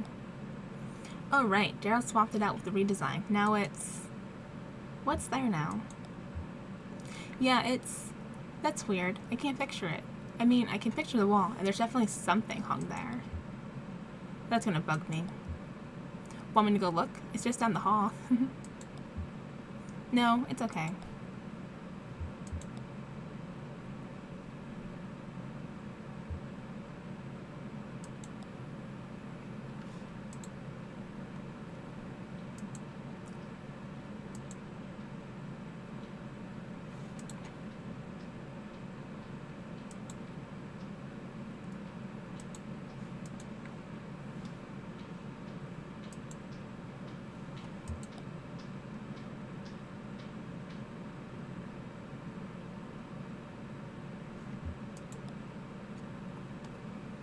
This should be some basic information in the first control test. Subject's general disposition. Jen looks over the questionnaire document from the envelope. Why are you here? It's a scheduled ferry stop, not my final destination. Homesick. Demographic category. What's the first thing you remember? Birdcage. Was it Shannon or Weaver who mentioned a birdcage? I don't remember. Let's go. I remember a birdcage. Mid-20s. Do you think she used the old categories or the new categories? Alright, will the computer even still take the old ones? They're still in the menu. Okay, in that case, put in precarious. Sure. Oh, I forgot. Name? It says Marquez on the file. Whoa, Marquez? Are you sure? That's what it says. Do you know her? That can't be. No, that's not her. Did she come alone or with a group? I don't know. There's an extended monitoring tape here, too. We could check out the doc when she showed up.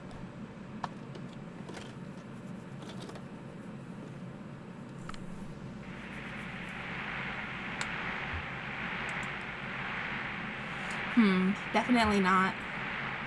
Oh, he's traveling with one of those creepy distillery guys. Him? Nah, he just looks like some old drifter. Maybe you're right. It's hard to tell in this light. Oh, wait, who is that? The guy in the hoodie. What? I've never seen him before. Really? He looks so damn familiar. I thought maybe he was a former intern or something. Yeah, he's a little old for that, right? No, I don't recognize him. Sorry. You're on deja vu this morning. It's spooky. Sorry, just one of those days, I guess.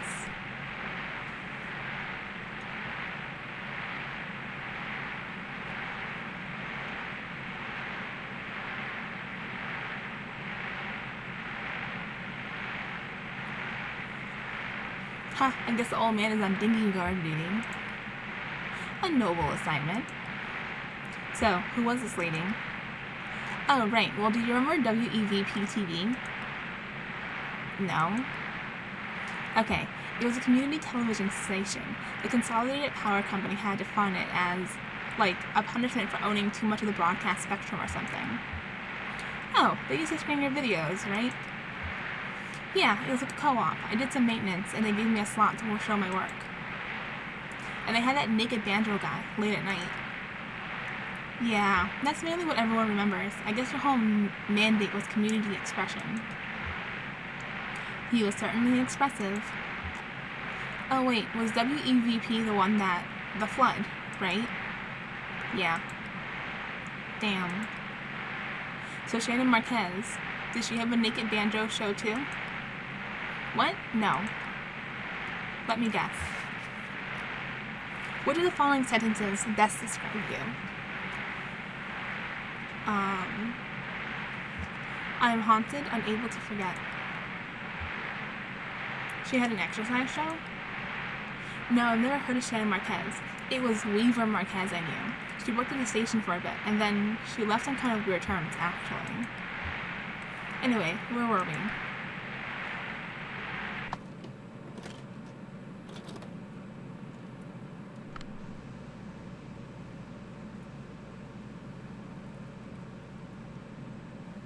Okay, how do we rank her from the control test?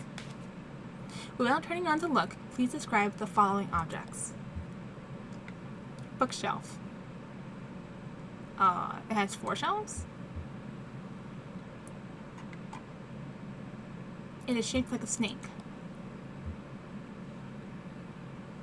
It reminds me of a library. Poster.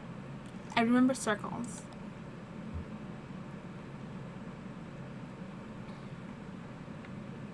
A poster in my workshop, a vintage advertisement for vacuum tubes.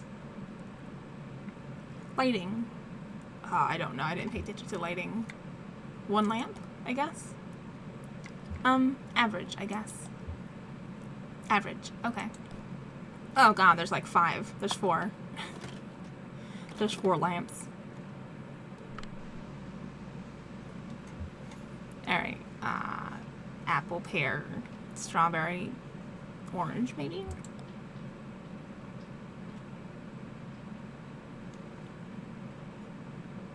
How many pictures did she remember? 2, or actually, maybe 3. What? She wrote down orange, strawberry, and guava. Guava? I think she meant the pear. See, that's why I hate this test. There's so much fruit that basically looks like just like other fruit. Oh, guava. Does the guava even look like a pear, though? I don't think I've ever seen a guava. I thought they were pink. They're just pink on the inside. You wouldn't confuse a real guava for a real pear, but one of Daryl's crude watercolors. But I can still clearly tell that's a pear, even on video. Yeah, you and I can, but we already know it's a pear. She could be remembering wrong, or just identifying what, to her, is a much more likely fruit to appear in a painting based on any number of cultural, social, geographic, you know. She didn't say anything in her response to help clarify. Let's see. Please describe in detail any sensations that accompany your memory of the pictures. It makes me think of being a kid.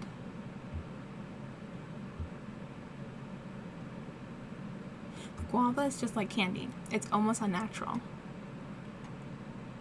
Not really, just some sensory memories of guava. I guess we just skip the pictures. That's a shame. It's really hard to measure memory degradation in some of the later tests without this one as a baseline location updating scenario. It's been saying we should just use photographs.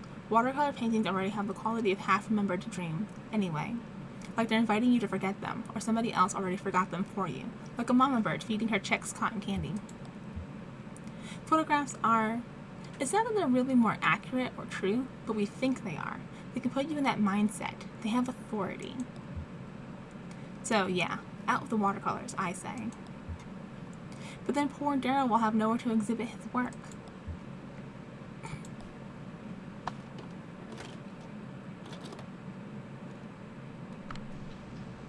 Kitty! Jen, look who it is! Aw, I miss that kitty. forgot what became of the white one. Her name was Coconut, and she disappeared without a trace. Easy come, easy go?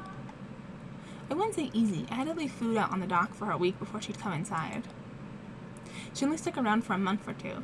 You probably saw quite a lot of her. I remember you were working nights then. She was a nocturnal creature. That's right, I remember.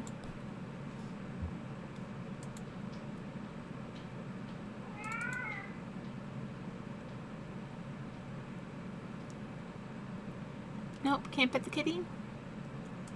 Okay.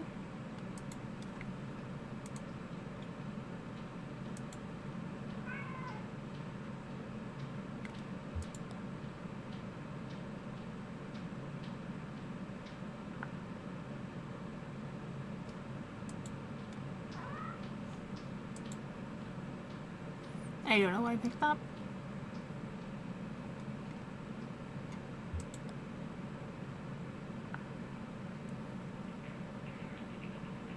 Oh, cat food. Wait, I don't remember this test. Oh. Did we cut this one? What's the questionnaire like? No, this is just...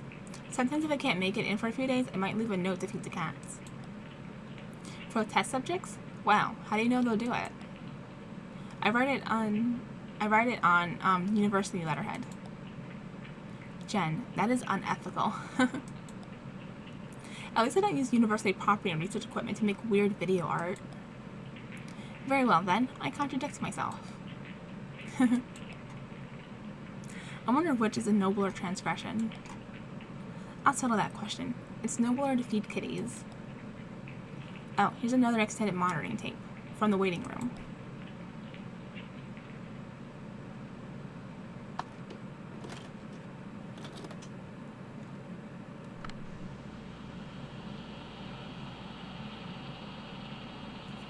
Busy night. There he is again, sleeping. Where do I know him from? It's gonna drive me up a wall. Does he work at the university? Ooh, that sounds familiar. Yeah, I think he might have worked there a long time ago, maybe when I was an undergrad. Ah, the Paleolithic. I thought he looked a bit rugged. That's right, Jen. I went to college during the Stone Age. What was your major? Fire. I don't think he was a professor. Maybe staff. It's been so long. Sometimes I wish I'd just barreled through, like you did, instead of taking time off before grad school. I'm sure it was the right thing to do at the time. Yeah, or the only thing. I was such a mess. Did I ever tell you about that? My college boyfriend died suddenly in my last year of college. Ugh, poor thing. It's okay. It was a long time ago. But yeah, it really shook me up back then. He was studying aviation. We were both really into experimental music. We took a few art classes together. That's so sad. Sorry, never mind. No, it's okay. That's the thing, actually. I mean, that's what shook me up about it. It was just this random accident that never should have happened, and so sudden you never could have seen it coming. He was back home, visiting his parents, and he fell off a roof. Oh, is that Charlie? Damn, I know what you mean. You can't predict that kind of, what do you call it, freak accident kind of thing? My psychiatrist says that's why I'm such a pessimist. Well, I think you're remarkably upbeat, all things considered. I mean, you know, I think of your boyfriend on the roof, but also what happened to the TV station. Acts of God. You think? No, I mean, that's what you call it. That's what you say when it's nobody's fault.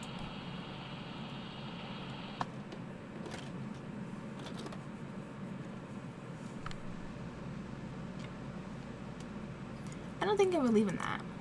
What? Acts of God. Yeah, but there has to be a word for something completely shitty happens for no reason, right? I guess it's kind of archaic. Hey. Oh, Question. First, please use the blank space below to describe your general feelings about television. If you have differently summarizing your emotions succinctly, or have too many different feelings to fit in the blank space, you may also use the back of the paper. Television is my preferred window to the world. You're asked to watch several videos. How many of these videos did you just watch? All of them? Speaking of the TV station, you were saying something earlier about the other Marquez girl. Oh, right, I was talking about Weaver. Yeah, what exactly happened with her? You said she left on weird terms? Yes, well, so actually she just stopped showing up. That was pretty normal. It was all volunteers, right? Community television. Yeah, people didn't really give much advance notice. They just got bored and drifted away. It's more like an art project than a job for most people. River Marquez helped manage the archives, like filing and sorting old tapes of broadcasts. I think she was pretty smart. She probably could have been more help fixing equipment or something, but she seemed content just to organize tapes. Nobody ever talked to her much, so when she left, no big deal. But then, a couple months later, we started getting these bizarre interventions.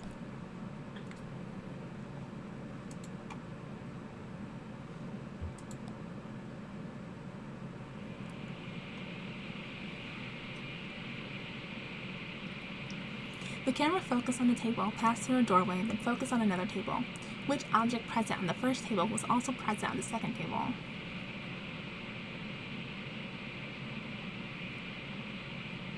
The picture was too blurry to make anything out. You should have these VCRs professionally cleaned. I'm writing my number on the back of the page. Someone would be doing a show in their normal time slot, and then suddenly the feed would cut. We'd still be broadcasting where our signal was totally jammed. Oh, like interference? I mean, total blackout. Then this video would come on, clearly shot in our studio at some point, and it was her, River Marquez. She'd be standing in the middle of the studio, facing the camera.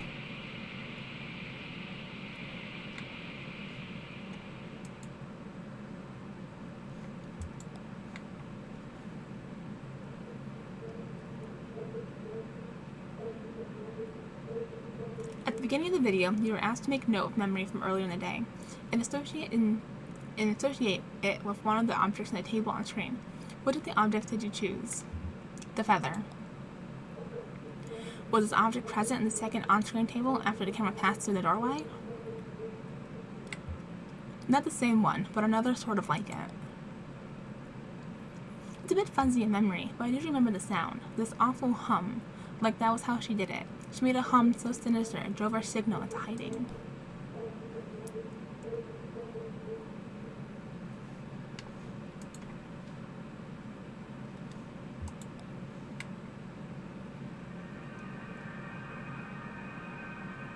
The video began in one room and passed through a doorway into another room. In each room, a piece of music was playing. Was it the same piece of music in both rooms? Yes, they were the same. Was the music in the first room optimistic or pessimistic? I think it was optimistic. Was the music in the second room optimistic or pessimistic? Well, I said they were the same, so it'd have to be optimistic. Then there were these on-screen captions, exactly the same every time. I don't remember what they said. Something creepy. Wow.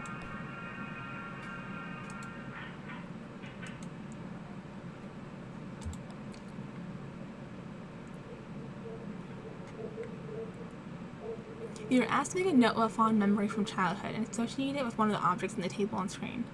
Which object did you choose? The feather, I believe. Was the object present on the second screen on table after the camera passed through the doorway? Not the same, but another one sort of like it. We had a title maker at the station, but it was a different font. I guess she recorded it at WEVP and then took it somewhere else to add the captions? I don't know.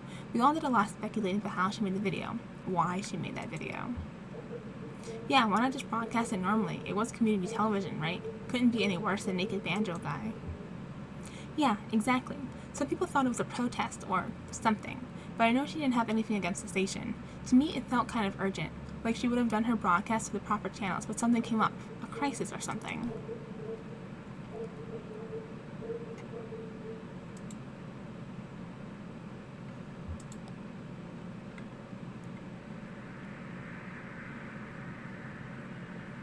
The video began with footage on the outside of a building, and then entered the building. Was it day or night outside the building?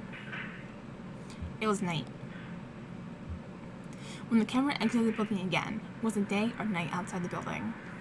It was night. How often did it happen? A lot. Dozens of times. It went on for years. We even thought about asking the police to look into it, but it's so hard to locate a pirate signal. I mean, it can come from any direction, you know?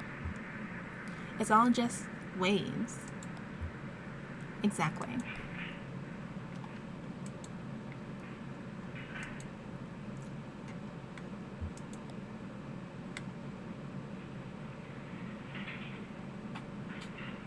The camera passed through several doors with inscribed labels. Please write down the sounds you heard as the video passed through the doors with the following inscriptions. Travel. A diesel engine idling. Nourishment. A sort of clink, like coins falling into a cup. Sleep. Music. Weirder's video showed up again right before the flood. Actually, I think it might have been the last thing we ever broadcast.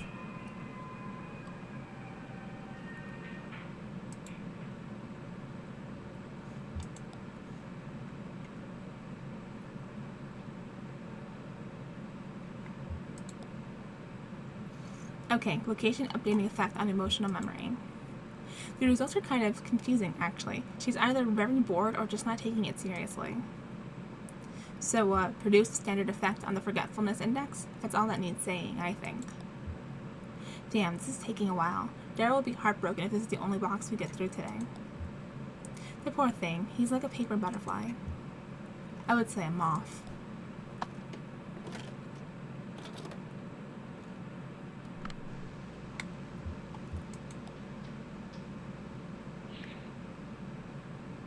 Oh look, can you read the date?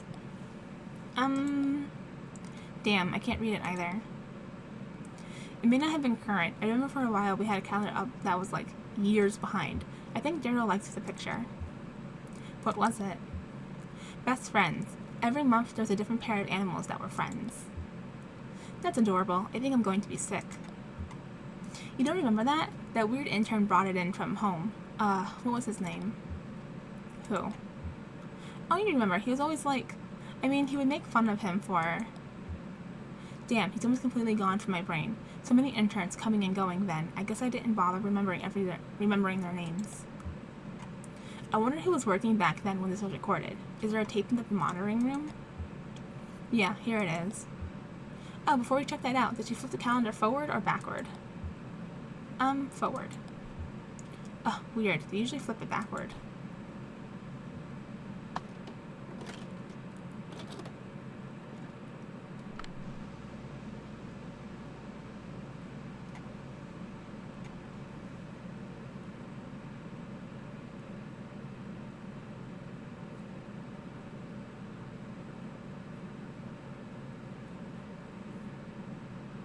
There she goes. Wait, do you think... Did she follow them out? Oh, well, here's the last extended monitoring tape for the dock when they left.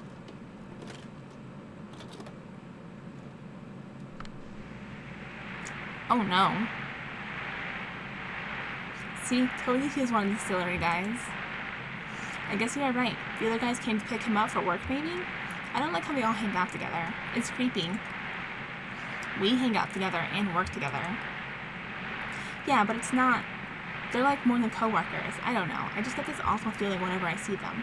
Like, I knew them once, but not anymore. Like when they make up a dead person to look like an old photograph of themselves. Sort of familiar. Sort of strange. Yeah, exactly. There ought to be a word for that. Oh, they're gone. Bye, kitty. You would look nice enough, people. I'm sure she's very happy with them. Yeah. So...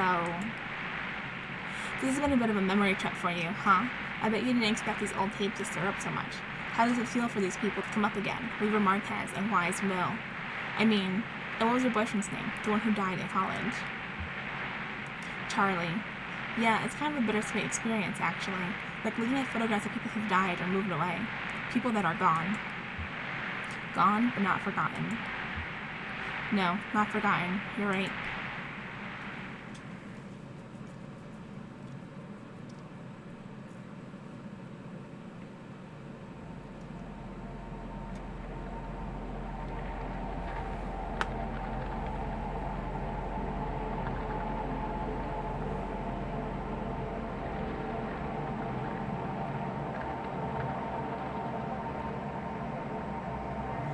Look at those easels and tables on the beach over there.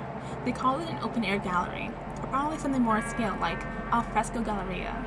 Isn't it the popular design in foreign cities like Paris and New York? That may be true. The appeal is clear enough, I guess. Anyone can wander in and out. There aren't any walls or doors. There's no roof either, just a kind of thin cloth membrane. Not quite a sheet or a tarp, but more like a drape of roll-out spiderweb, looking like it might bunch up in its all if it ever got rained on. No concern down here for rain. Everybody thinks they're inside, just because they can't see the sky. But it's a microclimate down here. It surely does rain. Right now, they're exhibiting some intimate photographs of small town life. There's one of a small girl playing in a puddle. She's got her back to the camera. She's fussing with something, looking at her hands. Maybe she's stuffing a message in a bottle, or folding a paper boat. Reviews have been good. It's a popular show, probably because of its relevance. The town depicted in these photos was very recently flattened to make way for a big museum project. I wonder if that's a museum of dwellings.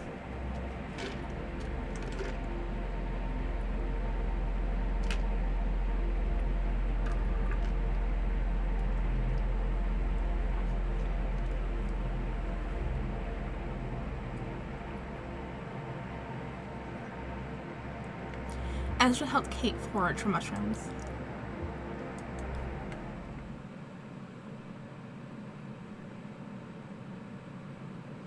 Act 4, Scene 6. A grove.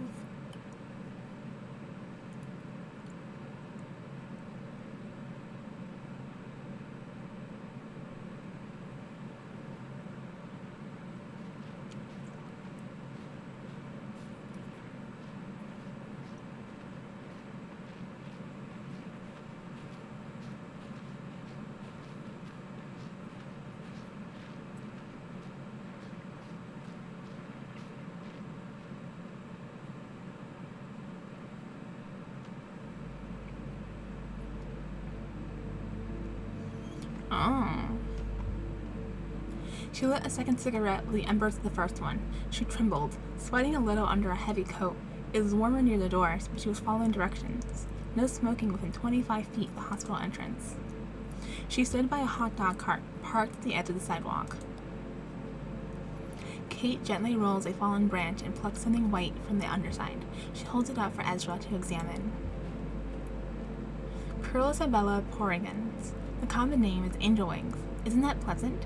They have a delicate, springy texture, and they're tasty, like sweet moss. Would you like a bite? Okay. Takes a small bite and ruminates. What do you think? It does taste like moss. Personally, I like to be able to tell where my food came from by flavor alone. I like to taste my surroundings, I mean. It keeps me connected to the whole thing. My mushroom hunting mentor told me, it's useless to pretend to know mushrooms. They escape your erudition. The more you know them, the less sure you feel about identifying them. She taps the cover of a small red book she's carrying. That's why I always bring my favorite guidebook. She points to a small mushroom growing in the dirt.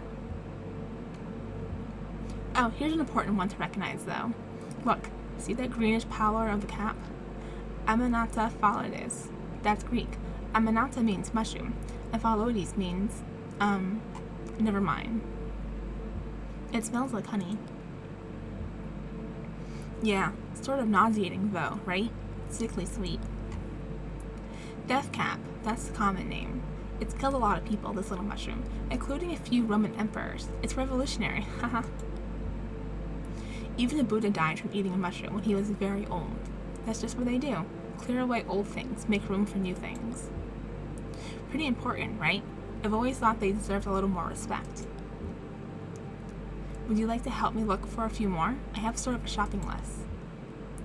Great, look for... Actually, just grab any mushrooms that catch your eye, and just throw them in the bag. Let me know when you're done, and we'll see what you've got. Have fun! That's the second rule of mushroom hunting. The first rule is, ask Kate before eating anything, okay?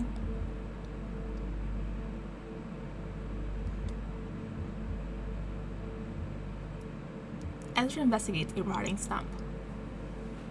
The stump is ringed with overlapping shells of mushrooms striped brown, blue, gray, and white. A caterpillar crawls along one of them. He didn't like to play in the house. It was always too cold. It seemed to store up the cold at night. then slowly discharge it into his bones during the day, while the sun bounced feebly off the windows. But he liked to play in the woods behind the house. He didn't have any friends nearby. None of their neighbors seemed to have children his age, so he played alone in the woods, except for the deer. Ezra inspects the mushrooms. It smells spicy, sweet, mild, like how Ezra had expected his father's tobacco to taste when he hastily chewed and swallowed a noxious fistful and spent the afternoon retching in secret. He heard someone calling his name, probably his mother, but her voice didn't sound right through the trees. He kept going. Ezra tears off a piece of the mushroom and puts it in his bag. Ezra pokes around the base of a cypress tree. A brownish clump of mushrooms feathers out from the base of the cypress tree. A few feet above, several blue pale puffs cling to the trunk. The woods were full of deer. His dad said the deer liked best to live on the edges of the forest. Recent development in the area had created a lot of fresh edges, so they mashed here and sometimes ran into the road. Ezra crouches to get a closer look at the brownish clump.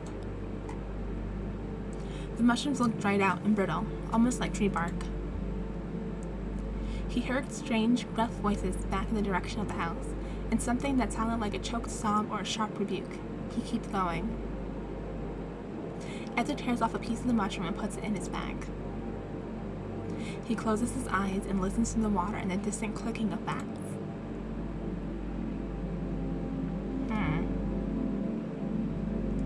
So, she stood by a hot dog cart parked at the edge of the sidewalk. Kate kneels in the grass. She parts the grass with her garden knife, studiously combing the ground. The hot dog vendor tried to strike up a conversation with immediately two personal questions. She decided to give him the benefit of the doubt. Maybe he considered it part of his job, she thought, to offer his customers some kind of counsel. Maybe it was just to salve his guilty conscience for selling junk food outside a hospital. There are no mushrooms in the grass. Kate tries to wipe some mud off her boot. Wow, that looks like quite a haul. Let's see what you've got. He tripped on a protruding root and lay for a while in the mud, examining the pale upper branches of a sycamore tree, listening to the soft rumble of a faraway thunderstorm. Then louder, closer, and his hair stood on end. There was this bird. Ezra hands Kate the striped mushroom he took from the tree stump. Oh great, this is called a turkey tail. Delicious, and good for the immune system. Ezra hands Kate the brittle, brownish mushroom he took from the base of the cypress tree. Ah, brown gold. Most people call it a sheephead, but in alternative medicine circles, it's better known by its Japanese name, maitake, the dancing mushroom. Apt, because you do a happy little dance when you find one. It fights cancer, supports the immune system, regulates blood sugar, and tastes like eggplant. This one's a bit old and tough, but it's nothing that can be solved with a lot of butter. Good find, Ezra. You've got me beat. I didn't find a thing. So, you have a brother out there somewhere? Julian. He's going to come find me in the morning after the work is done. Yep, we work pretty hard. We used to spend part of each night looking for my folks, but now we pretty much just work. But maybe that'll change now. I have some new friends. Do you have a family? I left home when I was very young, not much older than you, actually. I bounced around jobs and shelters. I finally found my way down to the Echo River. Never looked back. I've basically been down here, been on my own since then. Well, that's not really true. Just about everyone who sets foot aboard the Mucky Mammoth feels like family to me now. I guess if nobody's family, then everybody's family.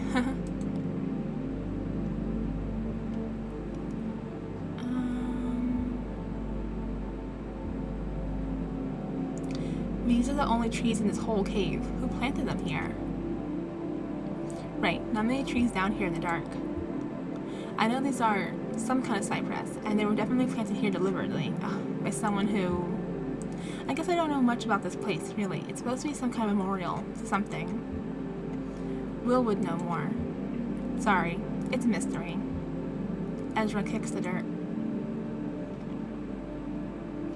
Months later, she came across a book on homeopathic medicine in a used bookstore and bought it. She thought it was mostly bullshit, but found the author's notes on the unpredictability of mushrooms immediately compelling, spiritual even. She started collecting mushrooms on hikes, never eating them, just collecting, identifying and discarding. Eventually, she connected with the Lexington Mycological Society and began to study in earnest the medicinal use of fungi.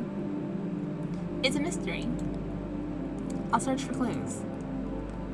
She put out her cigarette, said goodbye to the hot dog vendor, and spent the rest of the afternoon listening to doctors and trying to understand the world as they did, as they listed discrete injuries to be mended.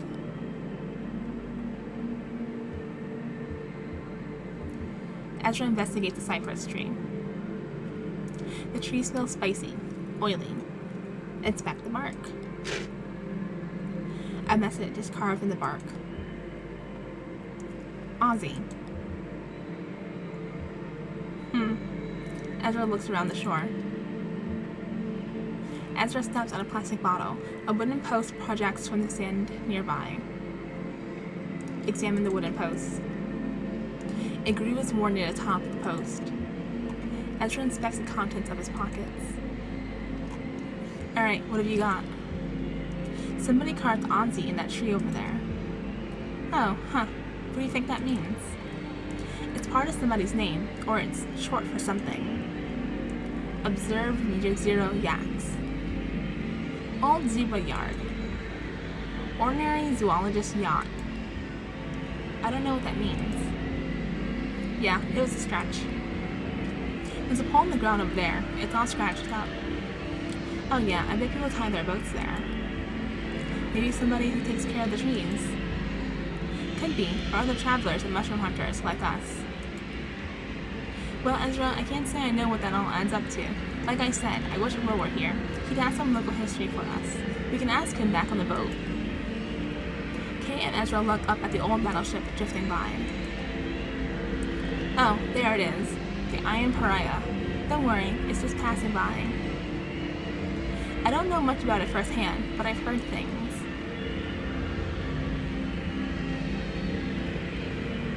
Supposedly there's nobody eating aboard. No people, I mean.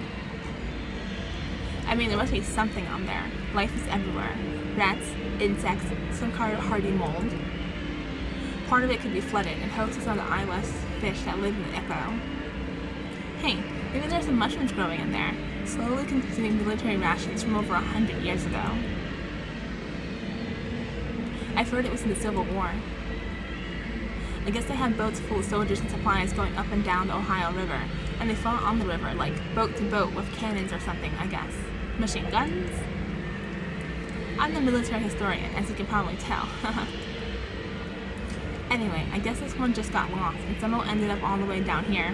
Maybe it slipped into a cave up north. We're all connected underground.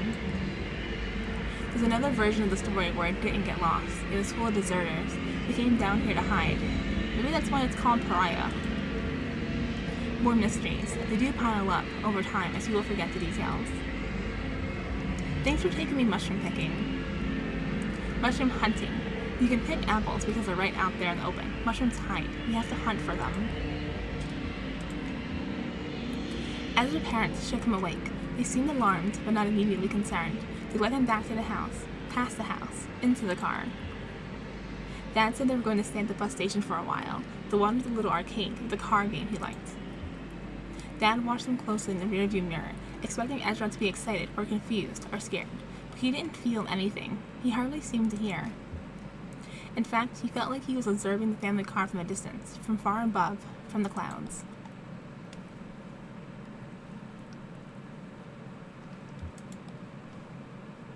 It's time to go.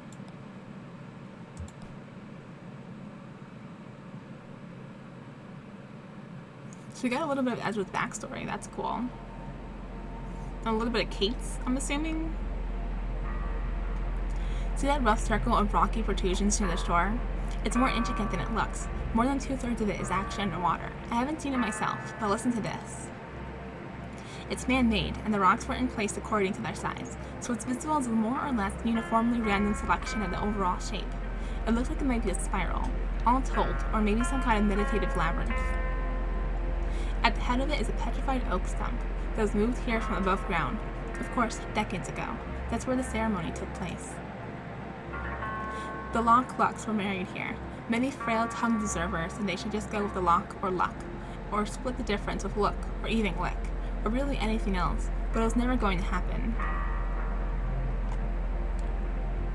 Greta Luck and Norm Locke were high school sweethearts. They took chemistry class together where she challenged him to shoot the moon, learning formulae and compounds well enough to answer every test question exactly wrong and achieve a perfect failing grade.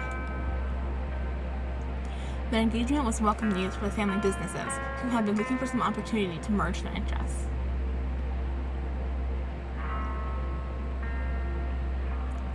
There were the Locks of Lock Lard Animal Storage and the Lucks of the Luck Family Nut Company. Surely someone in some branch of those two great trees had elephant husbandry on the brain. This is all speculation. The ceremony itself was humble and perfunctory, and it must have somehow involved these rocks. Maybe they even walked around them in a spiral, like a symbol of their ever-tightening bond.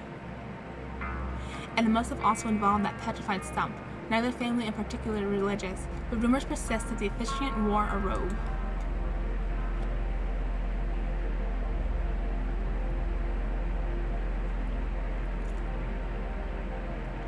Shannon and her friend set out in the dinghy to deliver a package at the telephone exchange.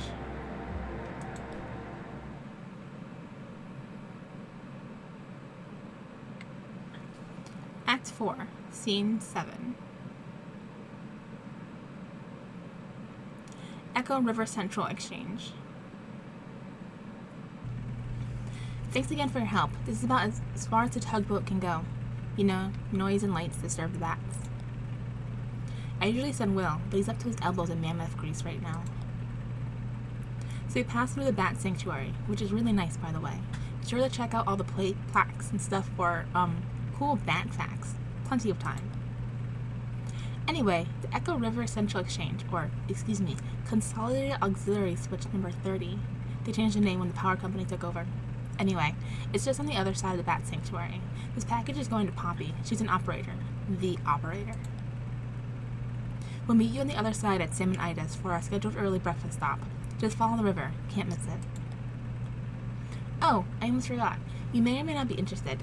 There's this kind of weird memorial sculpture on your way in, just before the bat sanctuary. I would recommend people at least stop and take a look at it. It's really, sort of, I don't know how to say it. You should check it out. Okay, bye.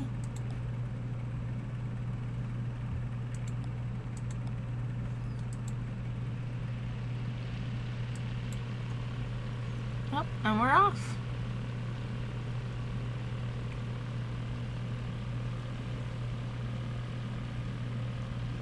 Looks like it's just Shannon, Conway, and Blue.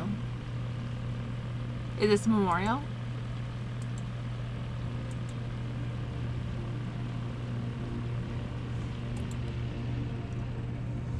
We claim these helmets in the name of the folks who wore them, and we place them here in their memory, but also as a spit in the greedy green eye of that power company who bought up our old mine and traded our brothers and sisters' safety for a little more yield, but only yielded 28 good men and women dead when the walls collapsed and the tunnels filled with water.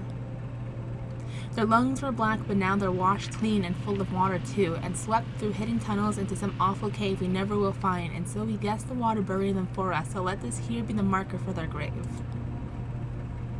And if any son of a bitch from that power company wants to take back these helmets as company property, just you try it and see what will happen. Hey, Elkhorn. That's the mine we met in, where your folks, worked. Looks like it's been here a while. I sure as hell wouldn't mess with it. You think whoever wrote it is still that angry? I don't think you ever forget anger like that. No, I guess you probably don't. This probably stirs up, how do you...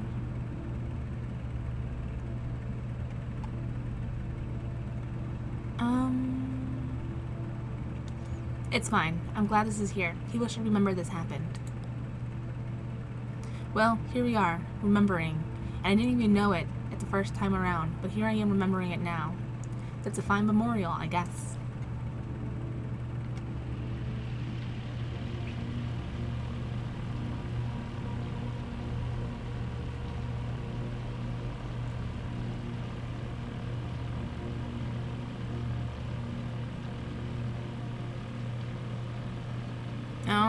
Distillery people.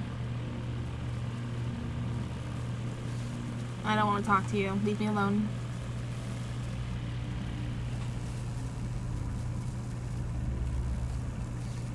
What? You're looking at me like I'm crazy. Are you feeling okay? Oh, sure. It doesn't hurt anymore, my leg. It just kind of numb. Like it's not there. My shoulder too, actually. That's an old one, though, from an accident. I'm lucky I just had some nerve damage there. It probably should have been a lot worse. You know, those guys in the distillery are just making the best of a bad situation, just like the rest of us.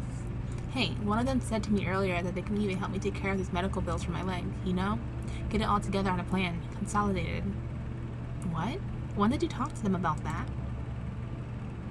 Oh, they're around. They're pretty much everywhere you look, on this river. You really haven't noticed?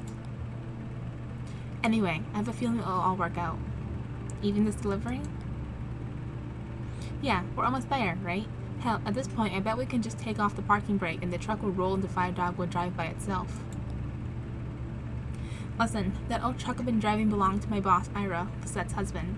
To be honest, Ira didn't like me very much, but somehow Liz got it into her mind that he would have wanted me to have that truck someday. Maybe to make up for all the yelling he did, or maybe so his ghost could hold it over me. Just one more thing to feel like I owed him for. Anyway, they got their own trucks for the distillery, and now that antique shop is closing up, I've got no use for that old truck. I was thinking you could take it. Sure, I can keep an eye on it for you until you get straightened out. Sure, okay, sounds good.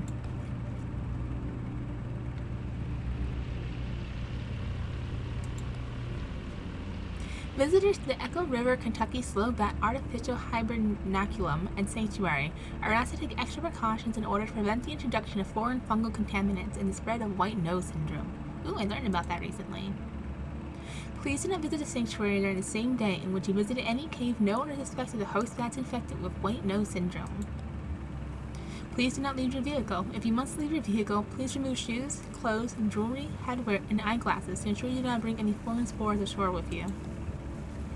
Please do not touch any bats or structures. The Kentucky Slow Bat is confused by light. If you're using a lantern or other artificial light source, be aware that it may attract and confuse bats. If you are approached by bats, do not panic. Relax. Stop your vehicle and switch off your light. Never touch a bat. I guess I gotta remember about the light then, huh?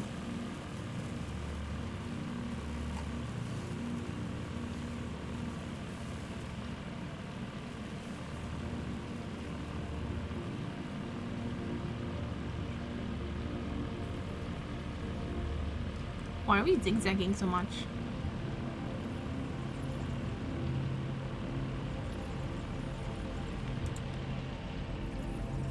Next fact.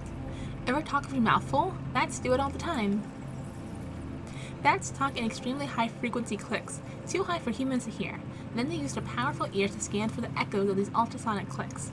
By comparing very subtle differences in the time these echoes take to come back, differences are just millionths of a second, bats are able to picture their environment with enough accuracy to catch a flying insect.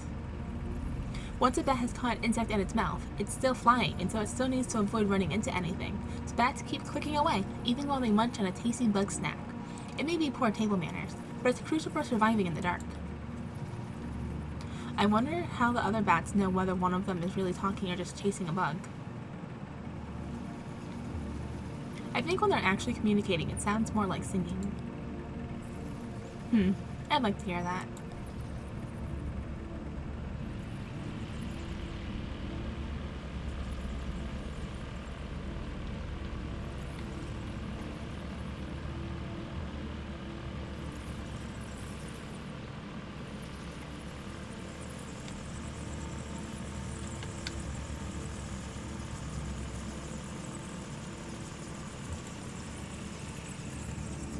The Kentucky Slow-Bat's natural diet mostly consists of moths and other small insects that breed along the river. Here at the Artificial Hibernaculum and Sanctuary, we use a combination of chemical snares and ultrasonic wards to repel all potentially contaminant-bearing insects and replace them with our own locally bred and spawned hypoallergenic antiseptic pseudo moths, which we call the little gray nothing moth. You may be thinking that the other moths and insects that Kentucky Slow-Bat would have been eating are very much relieved that their natural predator has found another food source. Not so. We've installed netting and highly effective moth traps along the river where the Kentucky slowbat normally hunts to balance their escape from the food chain. But eating moths isn't the only systemic contribution these bats make. They also produce a potent fertilizer in the form of guano that helps plant life thrive along the Echo River, the shore of Lake Leaf. In order to minimize the sanctuary's impact on subterranean agriculture, we collect that precious guano here at the hibernaculum and mainly distribute throughout the caves. It's a full-time job. Sounds like a lot of work. They eat fake moths? Yeah. Hypoallergenic antiseptic pseudomoths, the little gray nothing moth. But a lot of people eat fake food, right? Food taken apart and then put back together so it looks and tastes like something they remember eating before, even if they never really did. Right. It is reassuring to know someone's taking care of everything for these little bats. Yeah, who's gonna build the people hibernaculum? Maybe we'll build it ourselves. Maybe we already did. Like the folks in the mine, you said they used to buy stuff. Fans, canaries, all those little trinkets to make it bearable. There's still a lot of stuff down there. It feels cluttered, but human. I mean, all that people need is enough to pretend we're home, and we can make it anywhere. You get kind of philosophical when you're drinking. Did anyone ever tell you that? Yeah, I guess I do. Nah, this is nothing. I used to have this drinking buddy who would get loaded and tell the weirdest damn riddles, like, which is more musical, a truck passing by a factory or a truck passing by a music school? Count your blessings.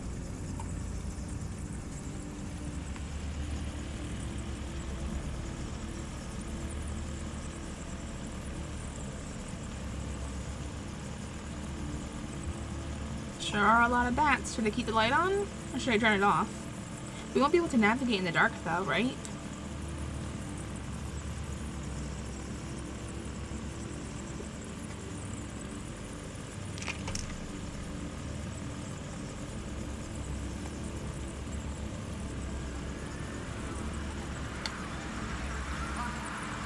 Oh.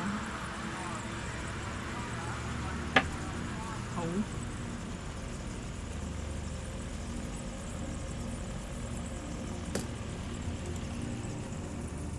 White nose syndrome is still largely a mystery.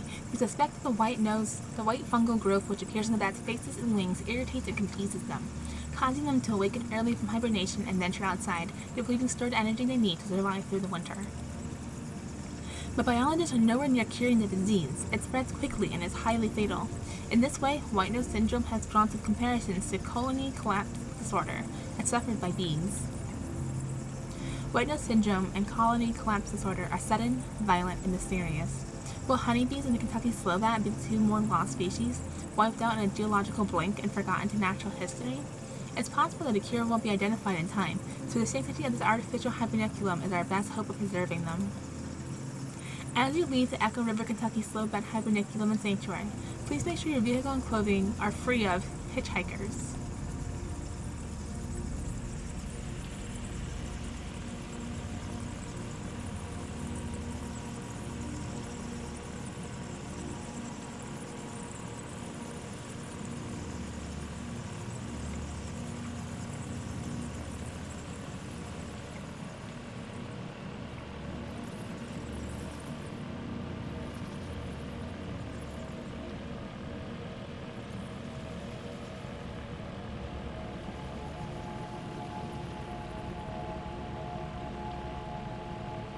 Oh, is it an opening? Oh boy.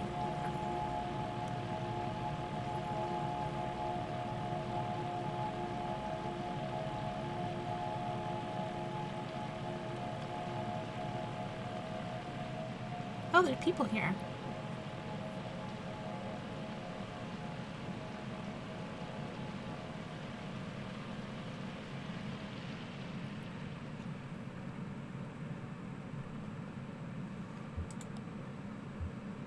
Careful up there. Can't drive your new truck if you slip and break your legs. You too. Try not to make any more bad deals while I'm gone. Haha, I'll just be floating along down here. I just mean keep your eyes open and don't look back.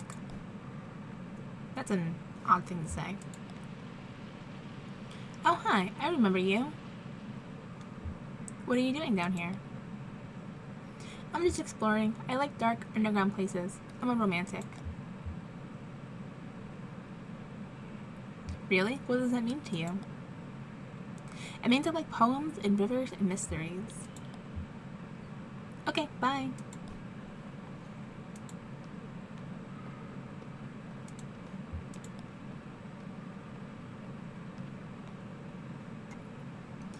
Could be bypassed with another capacitor at 100 nanofarads to reduce noise. What are you working on? Oh, you startled me. Dashiell Morse, pleased to meet you. We don't sell this type of phone for customers anymore, but there are quite a few of them still in circulation. Anyway, the new system doesn't source enough current to ring these old bells, so I'm trying to come up with a workaround. Maybe a little box the customer could attach right before the wall jack. Sounds like a good gig, fixing old phones. Oh, well, yeah, I'm here just about every night. Is this your first time down here? Yeah, I can tell. Your eyes can't quite adjust to the light. It takes some practice. Believe it or not, I've been coming here since I was a kid, for one reason or the next. Back then, this place was a train station. It's true. They had bad Stanton too, but they were considered a nuisance. A train station? What happened to it? Well, the river shifted and this place slowly filled with the water, carrying the trains away with the current.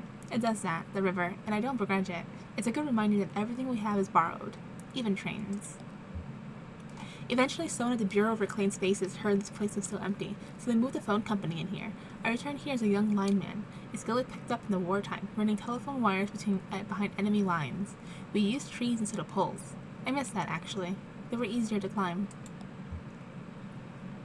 It's just as well. I'm in no shape to be climbing anything these days. The closest I get is patching up the wiring in the crystal room for the WEVP folks. WEVP, that's community television. I volunteered there for a number of years. I know everybody over there. Ralph, Sherry, Weaver, Dave. Weaver Marquez? Sure, Weaver Marquez. That's funny. I was just thinking about her. Yeah, I met her a couple of times at the TV station. I suppose I didn't know her too well. She handled the archives, and I was helping with wiring and stuff. She really seemed to know her way around all that gear, though. She had a head for signals, I think. No idea where she ended up. I would guess she's probably not too popular on the station anymore, but I always liked her. Listen, miss, if you're interested in WEVP, you should go talk to them directly. They're always looking for volunteers. Take the ferry over to the silo. There's a mail stop around there. They don't have a sign or anything. Just ask around.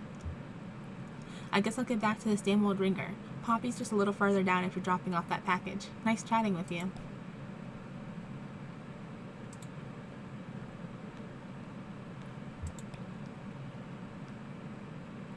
Abel and Eloise, their lovers, couriers.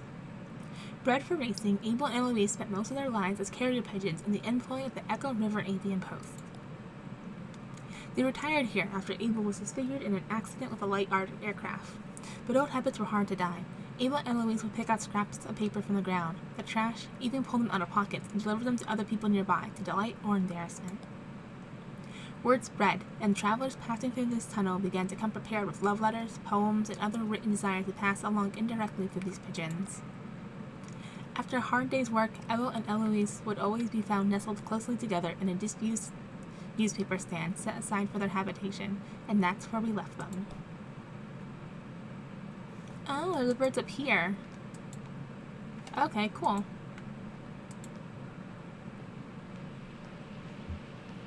Oh, and here's Poppy.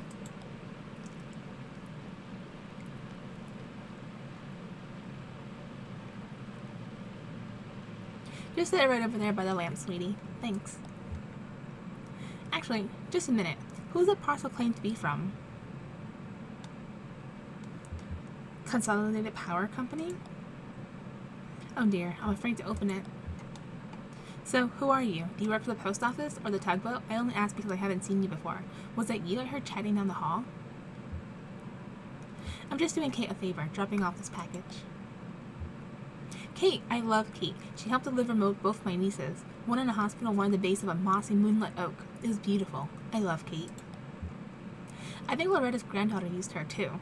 Oh, Loretta used to work here. Actually, I think quite a few of our former operators have relied at some time on Kate's services. Well, now I guess they'll have more time with their little ones. As you can see, all their chairs are empty.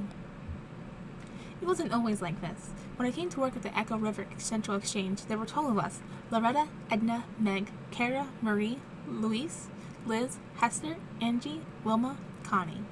I was number 12. Connie and I were hired on the same day, but she showed up early. Marie finished college, and Hester was fired for snapping at a root collar, but he had it coming, and I hear she did just fine on her own, so they hired Burrell, Janet, and Sachiko, which brought us up to 13, and that was as many operators as we ever had here at one time. The power company came along, buying up all the lines, and one day they took the exchange as a throw-in, like it was nothing. Nothing. And they started phasing us out. Edna, Meg, Kara, and Lois left one Friday evening and were asked to not come back on Monday morning. Beryl saw the writing on the wall and quickly found employment at a private PBX. They had Janet and Liz stop routing calls and write up some kind of best practices document instead. It was their final task as exchange employees. Some of the girls were reassigned to other divisions. Connie, I think, was checking residential meters. Sachiko and Wilma were moved into energy sales, cold calling businesses to see if they needed to upgrade their electricity plan. At least they were still on the phone. Then it was just Loretta, Angie, and me. We were swamped. The hours were hell and hard on the throat. The voice of a smile became a croak. I was gargling warm salt water in the break room, sipping from a thermos full of hot honey broth stashed under my chair. Oh, I brought a lot of extended technique to the switchboard in those days.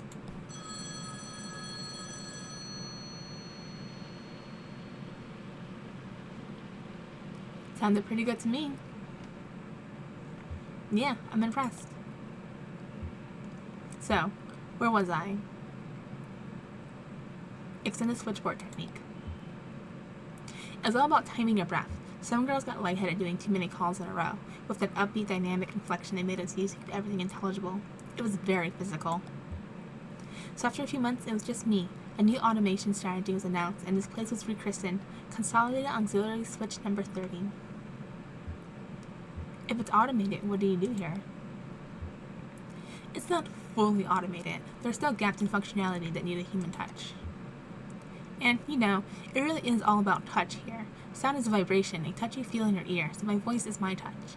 When we're talking, we're touching, even on the phone. That's an electronic touch, an intimate little shock that makes your tiny hairs tremble. But that's not even what I mean when I say it's all about touch here. When the power company first tried automating this old exchange with fancy new transistor arrays, the switchboard caught fire. It was just too much, too fast. So they tried using some clunky old mechanical relays, but then the calls were getting mismatched and out of sync. It was a nightmare. Their technicians determined that the phone system down here had been designed ad hoc over decades around the specific tempo of its human operators. So, short of replacing the whole thing, not to mention all the wiring, they'd have to work out the exact timing of every little human gesture that goes into routing a phone call. And that officially is my role here. I run the switchboard for the whole exchange. Once the work of 12, I'd like to remind you. They have some kind of machine somewhere that tracks how long it takes me to do each little thing. The caller never hears my voice now. They dial, my little indicator light switches on, and I make the connection. Do you miss taking callers? You know, there's something that bothers me about the process, besides the fact that I'm training my replacement, who isn't even human. Here's what I mean. How long do you think it should take how long do you think it should take to time my every move and recreate the timing in an automated switchboard? Rough estimate. At least a month. That's what I said, but this has been going on for over a year, and a very dark thought has started to nag at me. What if there is no cheap machine that's going to replace me? What if it's cheaper just to keep me here, filling in for the rhythm of operators? What if I'm the cheap machine? Why don't you just quit? In this economy? Mood. No, you're probably right. Working in silence for peanut shells, waiting to be replaced by a robot, it doesn't sound very dignified, does it? The reality is that I've been working here for my whole adult life. I came here as a little girl, and I'll leave as a middle-aged woman. I don't know if I'm ready to be her yet. Oh, the parcel. Right over there by the lamp is fine. Thanks for dropping that off. Take care. Think of me when you dial 0.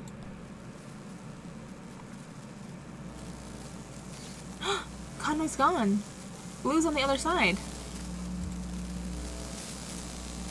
No, come back.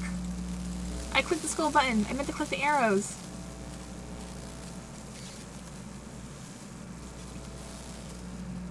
Is one of them Conway? Has he turned completely Skelebones? No, come back.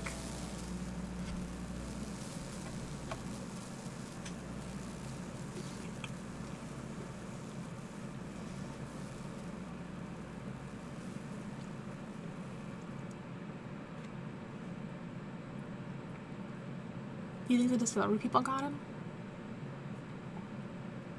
I wonder. Oh, us on our little speedboat. I hope we have Blue with us at least. She returned on the dinghy alone. She had a strong and sudden urge to shut the motor off and let the current take her, but she couldn't work out where that impulse came from, so she did her best to resist it.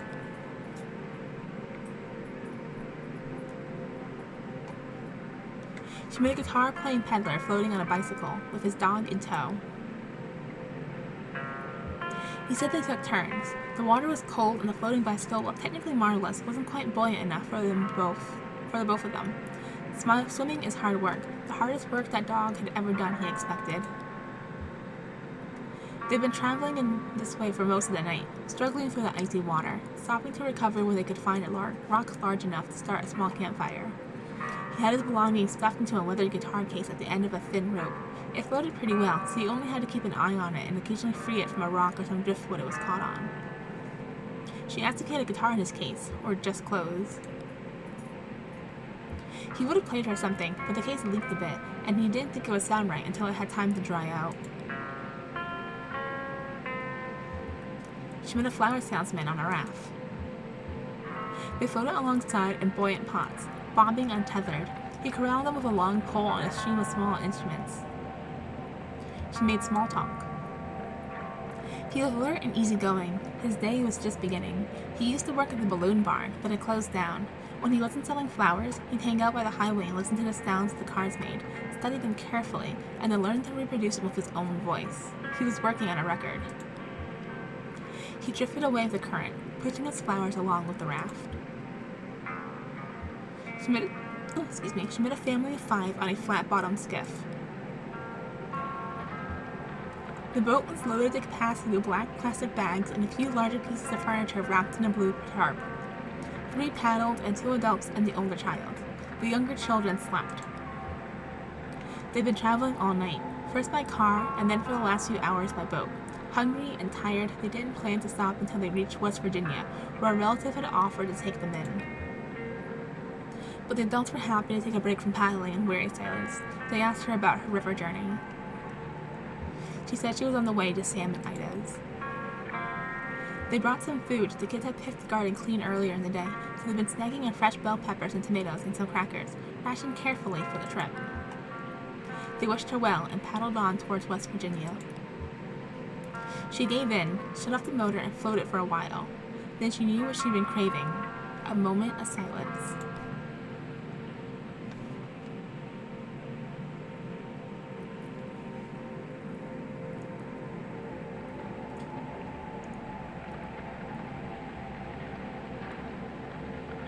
So it's just Shannon on the boat then, huh? What a shame. I wonder if Conway was doomed to become one of the distillery boys since his leg injury. If that's what doomed him to it. Could have made his leg turn skelly bones, which is what the distillery people look like.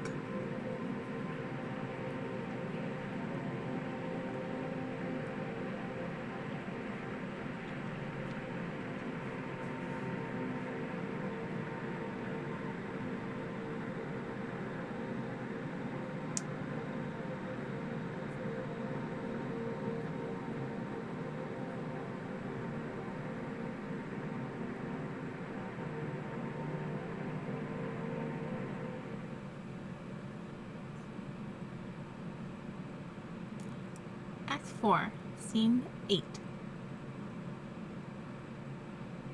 Sam and Ida's.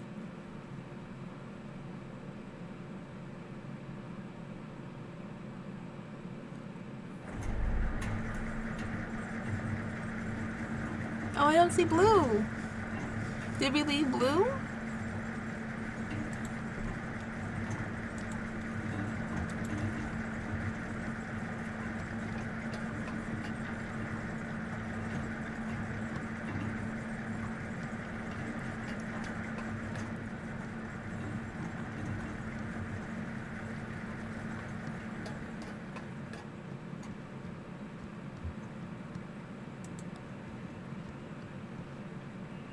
Just in time. We've already finished eating, but we're about to place a to-go order for Clara. She's back on board, getting ready for her show.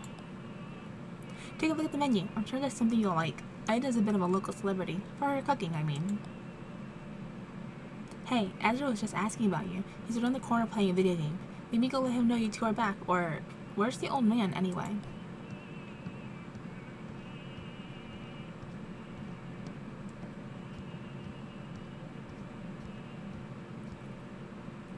Ah, bad luck. You'll get it next time. Hey, you got a quarter? He's almost got this. It's true. Sure, I have 1 quarter. Thank you. So, where's... They took him. Damn. Rhea, he really got himself into a situation there. Yeah, I'm gonna go sit down. Cool. The food here is good. I think everyone else is finishing up, but you can probably get something to go. Alright, Claw Maestro, let's give it another shot. Let's see what's on top of this pile here.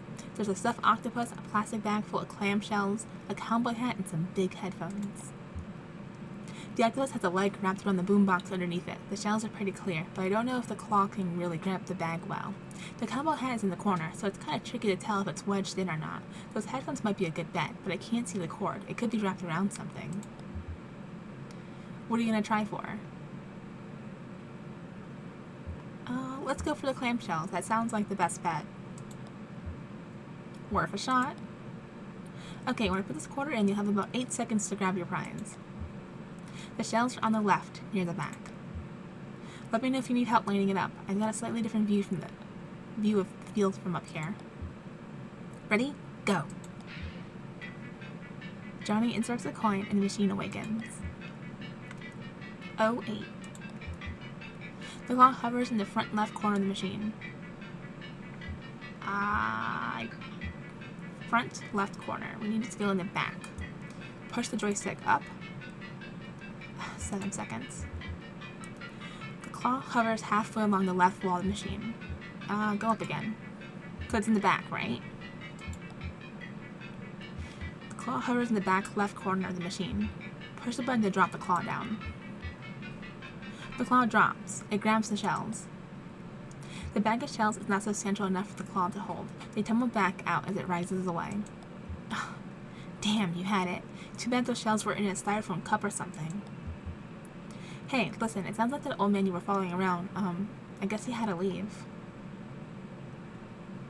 Is he okay? Yeah, he's okay. I mean, I'm sure he could be better, but I don't think we need to worry about him.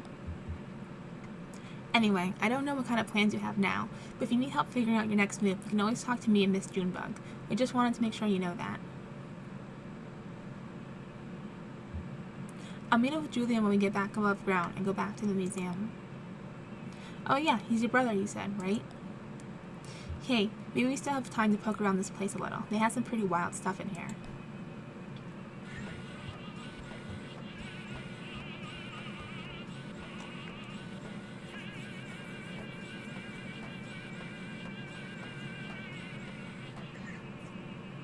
Hey, did you see this? They get a table full of fake food over here. I've never known why.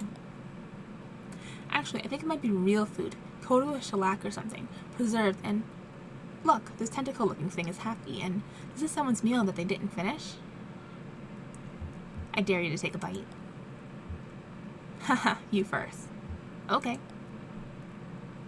Well, hold on, I'm just kidding.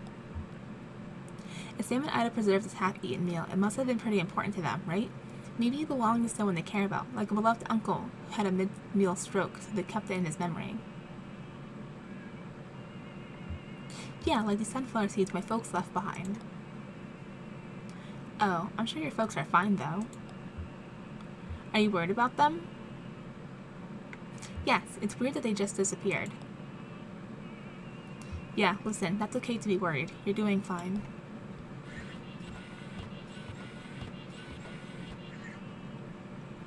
Weird. Somehow I thought it was his truck and delivery and all. It was. That's what she's saying. He gave it to her before they took him away. But you're gonna deliver it anyway? Somebody's waiting for those antiques. Have you got a name or just an address? Maybe it doesn't matter. You can have and discharge all that whatever it is onto the lawn. I'm sure you'd still have fulfilled your friend's obligation. Johnny and I will help you unload when we get there. Lift up your legs, Cricket. Yes, ma'am. So, how was everything? How was the sweet case now? Devastating. You're a killer, Ida. Well, I can't take all the credit. Tim McCraw came across a whole cave snail colony down there a year back, and we've just been leaving rock candy for them to gorge on since. We just started harvesting earlier this month. Yeah, it's all about patience down here. Everything grows more slowly in the dark. There's fish in the lake leaf that lives to 200 years, and its flavor profile only developed at about 75.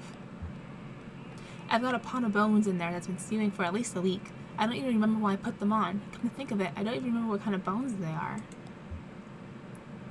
Oh, and we need food for the road. Clara said she wanted, something primordial, she said. What does that mean? Kate reviews the menu. I think she meant something very deep in the lake. Ah, could be. Here, you pick. I'm no good at this. Shannon inspects the menu. She'll have sweetwater cuttlefish spread. Good choice. Your friend will love it. I'll have that right out, sweetie. Ezra leans over the table and carefully examines the preserved food and drink. He runs his finger along the grayish claw. The surface of the claw is completely smooth. And that was a small one. They're asymmetrical. Sorry I started on you, sweetie. Why didn't they finish their meal? Well, they had more than twice as much food as they really needed, so eating half was too much. This food is about 15 years old. It's true. Things were different then. Nobody came to eat here. We were fighting just to keep the lights on. Sam, my husband Sam, was suppressed. He couldn't catch anything. That was part of the problem. Most of what we served was shipped and frozen or dried, and I just threw it on the fryer. We've both come a long way since then. Well, 2 young men came in for dinner. Seasoned divers, they said. Over 10,000 hours between them and the lake leaf alone. They've been out all day, salvaging parts from a riverboat wreck, and had worked up a fierce hunger, they said. They ordered the whole menu without even looking. It was a short menu in those days. I set them right here and went back to the kitchen. Sam was at the next table doing a Sudoku and drinking malt liquor, his usual routine at the time. An hour later, I was cleaning up when Sam came bursting into the kitchen. Ida, he said, kind of frantic. These divers are still hungry. Bring them another course. And I said, they already ordered the whole menu. Sam said, make something new. Keep making up dishes. Whatever. Just keep bringing out food.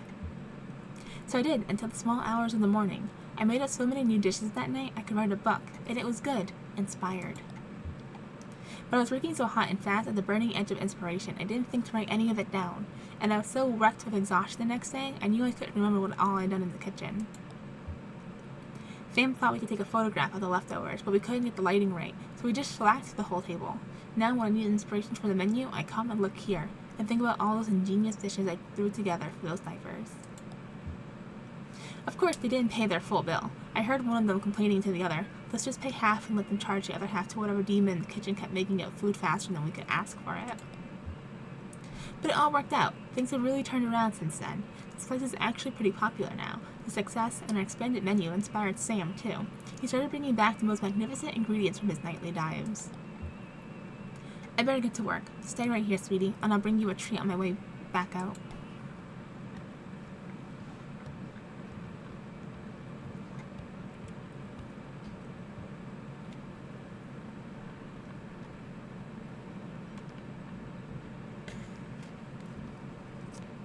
Oh, is that Sam?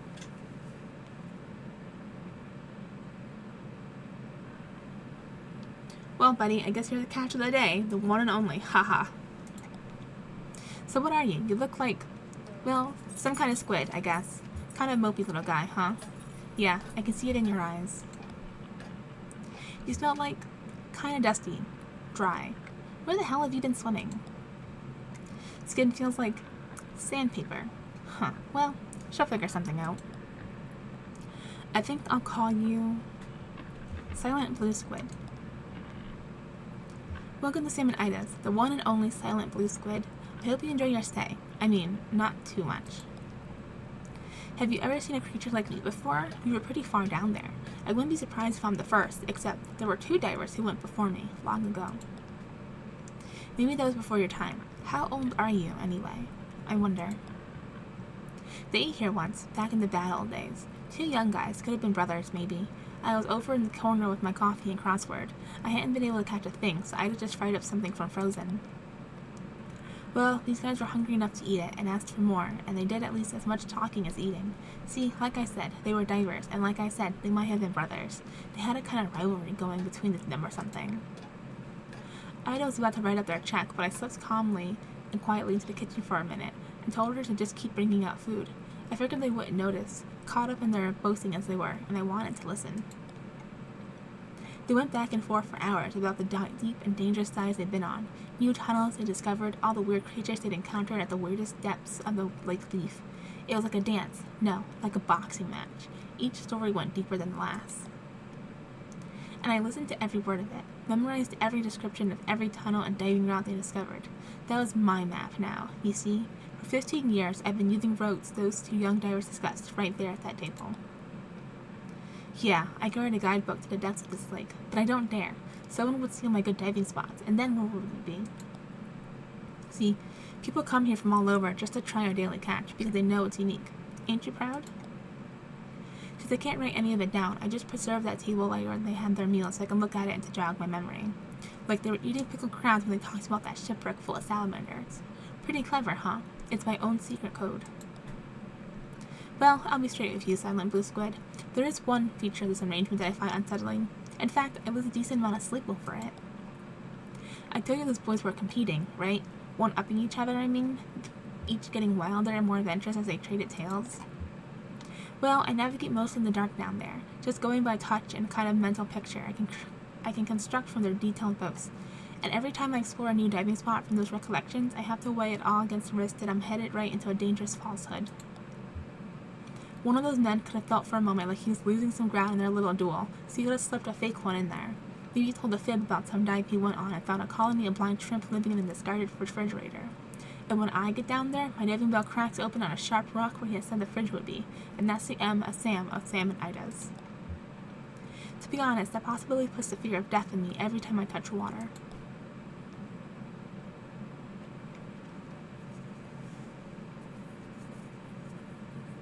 Hey Sam, good haul tonight? We'll see what she can make of it. Yeah, pretty good, I think. I had some trouble down by the narrow tunnel. Some kind of fast-growing freshwater barnacles just about sealed it up. I pecked away for half an hour before I gave up and went around the other way. But I got a catch of the day. That's the important part. That's what people travel for. What's the catch today? This here's a silent blue squid. Mopey, sandpapery old squid. I don't know how she'll fix him, but that sandpaper quality ought to do something for, what do they call it? Mouthfeel? Will you stay for a drink? I've got a dark rum that goes well with coffee. I think we're about to leave, but thanks. Just passing through. Hey, ain't we all? Oh, she's got your food ready. Y'all enjoy your meal, alright?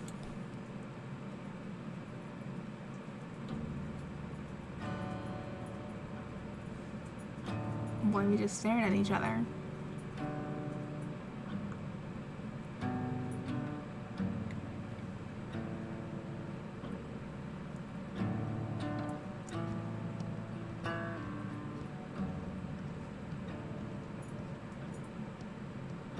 This world is not my home.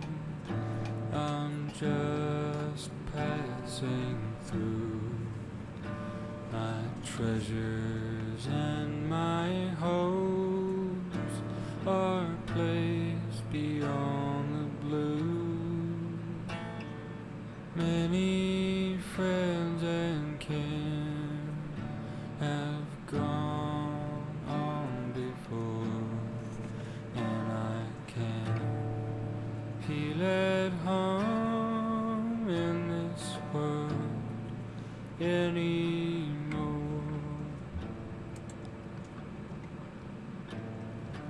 Oh Lord, you know friend like you.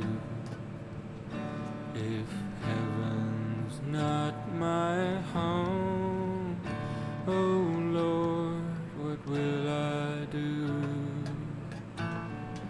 Angels beckon me to heaven's open door, and I can't feel at home in this world anymore.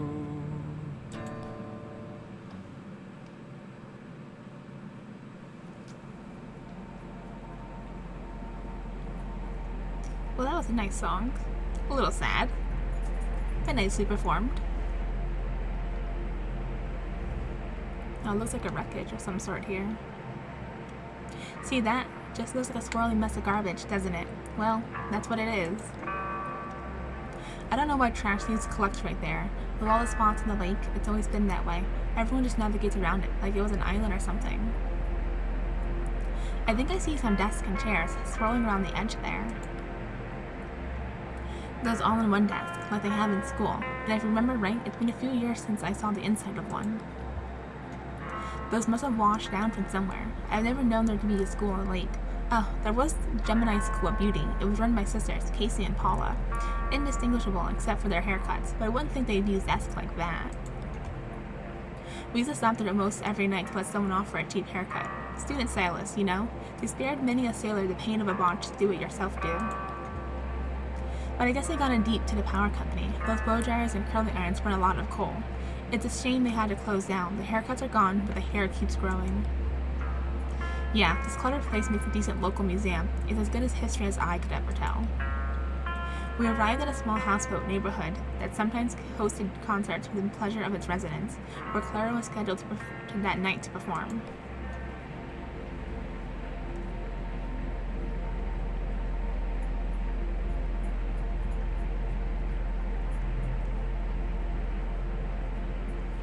Junebug and Johnny watched the show from the dockyard with the others.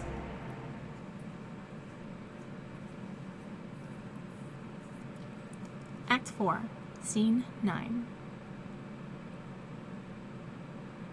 A neighborhood.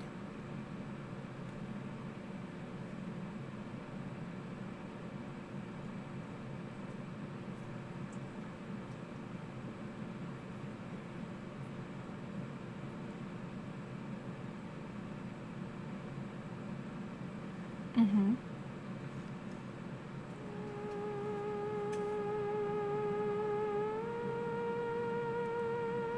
Oh, it's one of those instruments.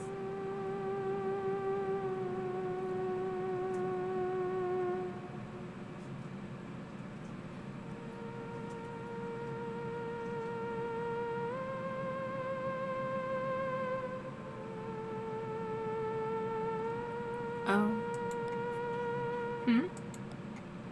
I remember this. I told you. Yeah, but you don't have to say it. Only because it's always true. She played at the flower shop. Sereno opened. He was having trouble with his tape machine, so she just droned out on the lap steel. He got really into it, and he went on for like ever. Everyone was falling asleep. Not everyone. I remember the air was warm, perfumed. We were playing with some petals he found on the floor, and I was looking at the ceiling. I remember the ceiling was glass. During the week, that room was a greenhouse. I don't know where they put all the plants when they had bands in. Maybe outside if the weather was nice. It was nice that night. Warm. Smelled like spring. I remember the folding chairs. So uncomfortable. But I guess it was their only option. They had to pack everything up during the week so there'd be room to display the flowers. Wow, look at Ezra. He's wrapped.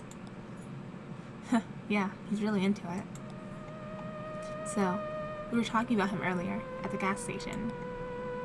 Sure, I haven't forgotten, Cricket. Cool, yeah, I know. What do you think about Ezra traveling with us for a while? You're in the back. Kind of looking around, people watching.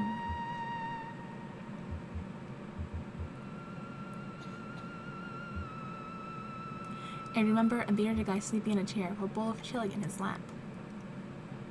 He seemed cool. You were a little put off by the smell. Of the chili, I mean. It was obviously spiked. Even in that fresh, fragrant greenhouse, the boozy fumes stung a little. I've heard of cooking chili with a little bit of vodka, and that guy must have made a chili cocktail, like a Bloody Mary with beans. I would have been content just to sit in that folding chair and drift on Serrano's lap scale sideways, but you were feeling restless, so we went for a walk. If I sound hesitant or something, it's just... When I met you, when we met, we were nothing. Just these little gray shadows, and we grew and filled in, and... But we did all that together. Ezra, sure, he's just a kid, but he's already a person. What would it do to our system, to our chemistry? We stepped outside into the warm night air. There was a horse tied up in the parking lot. You wanted to go find him some food. We wandered between some low houses and came out onto an empty street. Hey, I got the masters for the new record back from Laser. They're okay, but I... What? You listened to them without me? You were at the arcade. I didn't want to throw off your pinball game. Oh, okay. Anyway, there are a few spots where the strings distorted a little, and the whole thing was way too much reverb. But overall, it sounds pretty good. The new drum machine fits right into the mix. Nice. The only question is how to do it live. I can't control the drum machine and sing and dance at the same time, and you got your hands full of the guitar. There was a playground across the street. We found a shoebox by the swing set. You wanted to open it. So did I. So you opened it, and there was that toad. You put him in your pocket. He traveled with us for 6 months? What a charmer. We got back to the greenhouse just as Clara was tuning up. She relaxed her shoulders, took a deep breath, raised both arms into their precise positions, and the room started shaking. Clara hit a note that made the glass rattle in sympathy, a perfect 2 octaves lower. She looked like a sorceress, tearing down the building with an effortless wave and incredible focus, coaxing the empty air into some kind of moaning, rattling demon. That's the thing about the theremin. It's the only instrument you never touch. You can see a wave of concern propagating through the greenhouse. People looking up at the trembling glass ceiling, looking at each other to see if anyone else was worried, trying to catch Clara's eye and discern if she was doing it on purpose or not, if she were really trying to bury us all in glass. I'm just saying, maybe we could use a third pair of hands up there. Oh. Think you could teach that kid to play a drum machine? Ma'am, I could teach a dog to play a drum machine. Well, that'll be our backup plan. It was a tense 5 minutes. We, the audience, alternated between fearing for our lives and lamenting hers that could have given her the kind of emotional experience playing this devastating song. Then slowly, gently, Clara's hands came to a rest. The theremin went quiet. The glass stopped rattling and the room relaxed, unharmed.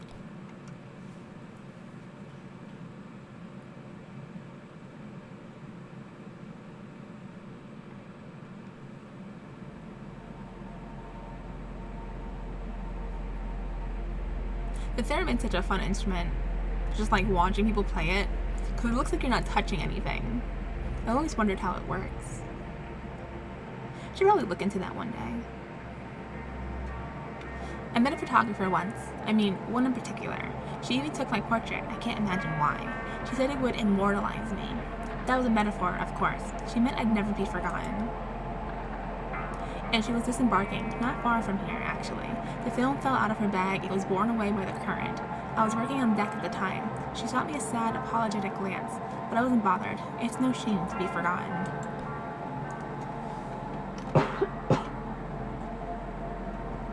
Our passengers, 2 lighter, disembarked at the mail stop by the silo. They couldn't seem to get that old truck started up again, but we managed to roll it off the barge with only a minor scrape or 2. At the last minute, Clara decided to travel with them for a while. Kate and I said goodbye to our friends, new and old, and the mucky mammoth mumbled on down the echo. Oh, we're back on the surface? Or not surface, I guess. Act 4, Scene 11. Oof. Silo of Late Reflections.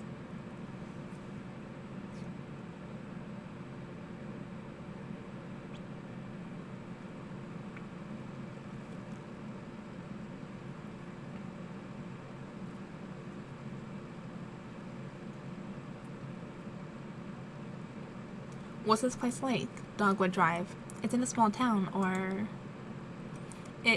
I really don't know. I've got the manifest the old man had in his truck, here.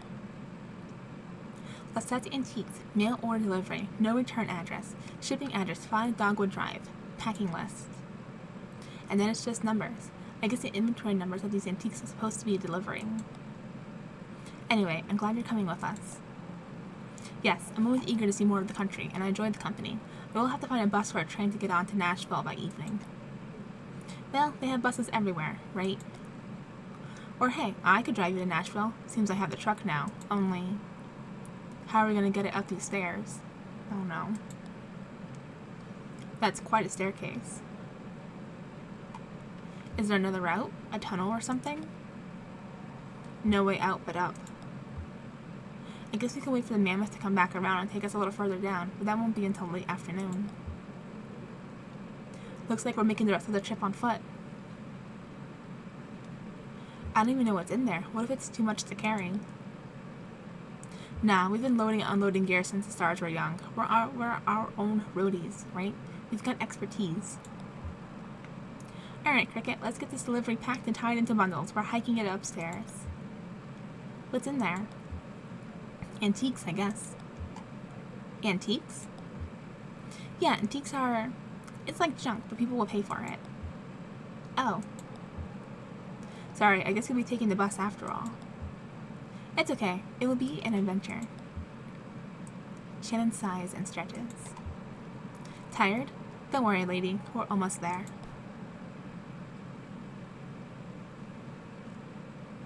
Oh no, it's gonna be a whole lot of stairs, ain't it? It's a whole silo.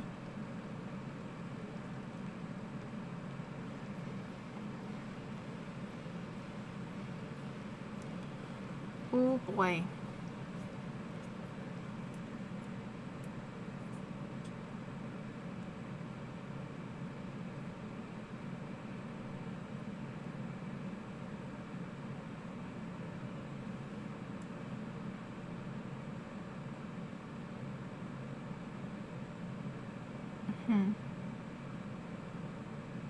Yes.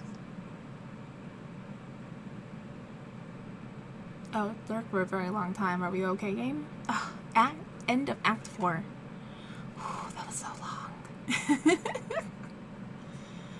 We still have the interlude to do, don't we?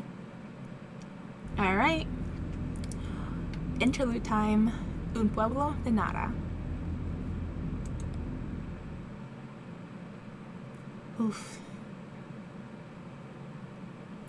Un pueblo de nada.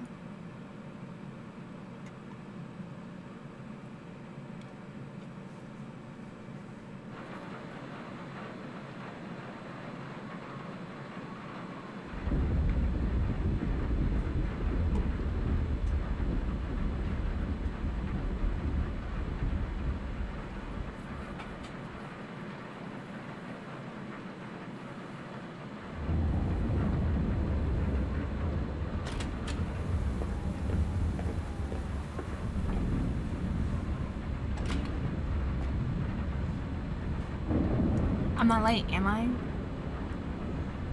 This must be our guest. Oh, hi, you must be, Oh, sorry, I'm Maya. Right, the traveling artist. Welcome. I'm Emily. I, work here. Great, Rita says you're the producer? Oh, did she? I guess so. I do a little bit of everything. Yeah, I know the feeling. You weren't around earlier at the lunch thing. No, I don't live in town. I just come in to work on the station. Really? That's quite a hike, isn't it? I know some shortcuts.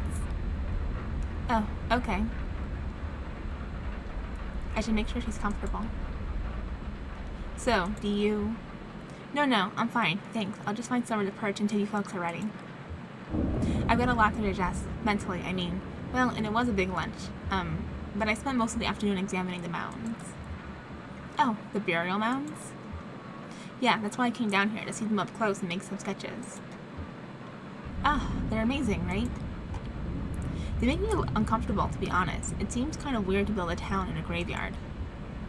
Sure, every town has a graveyard, but usually the town comes first. Okay, I'll check if Rita's ready. You can just hang out back here somewhere. We'll let you know when it's time to come to the set. Great, thanks for having me. You too. I mean, you know what I mean. Ugh, why am I so awkward with visitors here? Just used to seeing the same 12 people day in and day out, I guess. Looks like I just made it before the sky broke open. Looks like the ceiling is holding up okay. Just the usual leaks.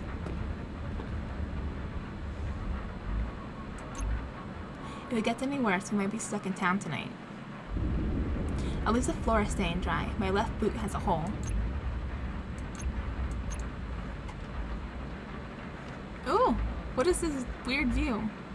Oh, right. Serrano's here to help with the weather report. That should be cool. Emil gets a lot more into it when he has some noise to vibe on.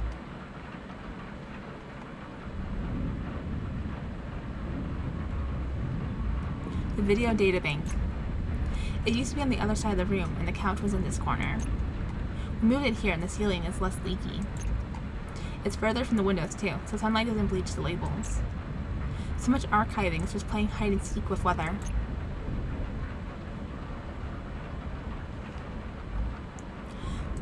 Oh, I missed it. Slow-mo crow something something. Keep up the good work, Mo. Oh, Jane's left a patched wire on the image processor. Nice. Maybe there'll be time to play with it after the show.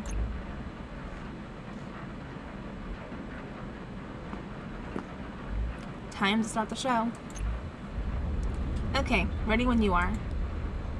How does it look outside? Gross. Yeah, well, I'm not surprised. Saturn is in retrograde. What does that even mean? Yep. Think I'll let up? I guess we'll see what Elmo says. My poor tomatoes. Okay, in 3, 2... Hi, it's Rita. This is your evening broadcast, 8092. Wow, it's really raining out there. Damn, I can hear it from here. We have a few leaks. Put some pots and bowls underneath them. Thanks, Ron, for lending us your extra pots and bowls. I hope you had a good day, despite the weather, although it was really nice earlier, right? I had a good day today. I met a new friend. She's gonna join us in about a minute or so. Maybe you saw her earlier, around lunch? Or if you didn't meet her, then you'll meet her in a minute. Or if you already met her, but you still want to hang out, I'm sure there's plenty that we can talk about. Wow, this is so 8092. Is that right, Emily? What is she talking about? That's a lot of broadcasts. I came in around the 5s, so I've only been here for half of them. And back then, in the 5s, let's see, I did Night Noise, and we had the Swap Show, and the Burnt Show, and people were just coming in and dropping off tapes all the time, and now, well, it's just this evening broadcast. But it's not like, I'm not saying we're in decline or anything like that. I love the evening broadcast. I think it was the first show we had on here. It was the first show not produced by the power company. It was the first community show, yeah.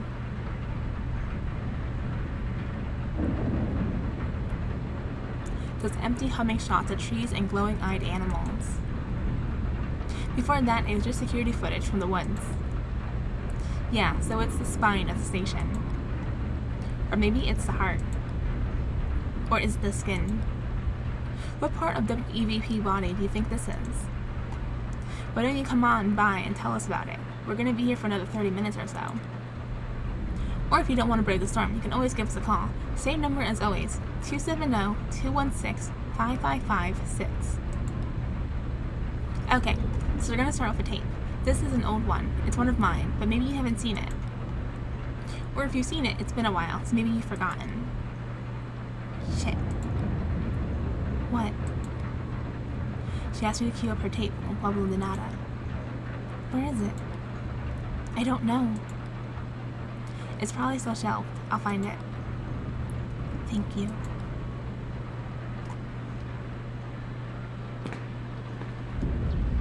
Rita's tape should be on the shelf back here.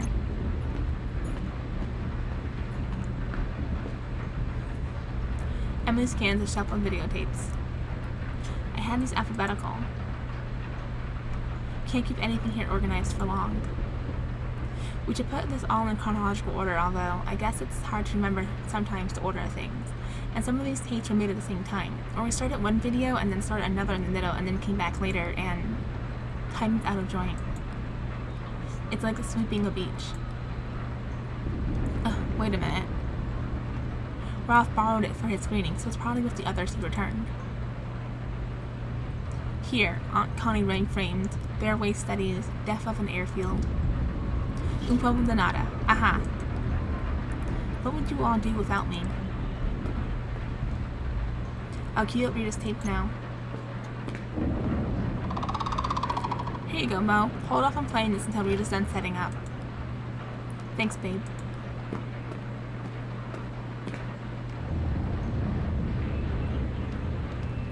Ready when you are, Rita. Some people that lived here a long time ago, before the company town, before the airstrip, like over 100 years ago. Okay, so I hope you enjoy it. Ready, Emily?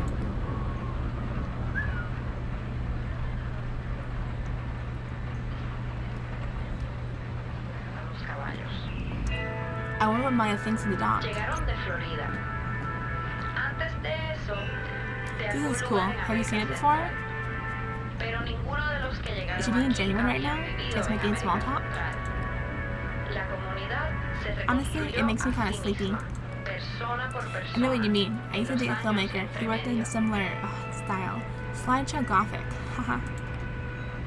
He does stuff for the History Channel. El Like pueblo really dry construyó shows about war. docenas de The banality of the estructuras durante trenches. su tiempo aquí. It's not a bad way to learn about history, though. La única de estas estructuras todavía en pie She did a lot of es research for la this que tape. llamamos el databank de video. The La people cual of nothing. construyeron con We el still have a few of propósito those de ser worn out una notebooks they biblioteca. left. I guess that guy from university took the rest. What did they say he was working Pero on? hasta ese edificio ha Oh, right. sido The Archive of modificado y Utopian reparado Thought. Some dead preservation project, I guess. So now the people of nothing are on a shelf Probablemente somewhere. ninguna de And las here, estructuras on this tape. presentes son originales. Las otras estructuras construidas It por is el history, pueblo right? Or fueron is it just a story? destruidas y recicladas It's a good durante tape. su tiempo aquí. It's good to have a portrait of the people who used to live here. And it does a good job of communicating who they are, La what they única did, razón what they were por la like, cual I think. conocemos de esas esculturas People should o know, a cualquier community otra shouldn't cosa just del disappear, pueblo even when it es por las disappears. anotaciones detalladas que escribieron, Or is there even a sellaron difference? y preservaron en la biblioteca. Although now the tape is just here on a shelf. Every once in a while we dust it off and it shuffles around the airways again, like an old dog. Sorry, did I say something wrong? Eran una comunidad Oh, no, científica. I'm sorry. I just had some weird shit going on in my head tonight. You know what I mean? Físicos, Sure, it's sociales, okay. psicológicos, Sorry, I spaced emocionales, out. espirituales. Don't worry about Todos it. estos comportamientos son You should- fenómenos que se forman Oh, a should I base go de su sit? ambiente. Yeah, it's almost over. Ellos cambiaban su ambiente.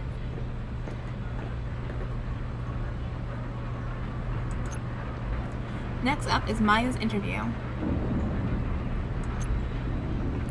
So, where are you staying tonight? Here in town. Oh, good. Yeah. Even before the storm came in, I thought it'd be nice to get some rest before the long hike back to the highway. Ron offered his loft? What? He said I could sleep in his loft. Oh, honey, he's talking about his barn. Ron, nobody wants to sleep in your barn. Ron shrugs. It's not haunted.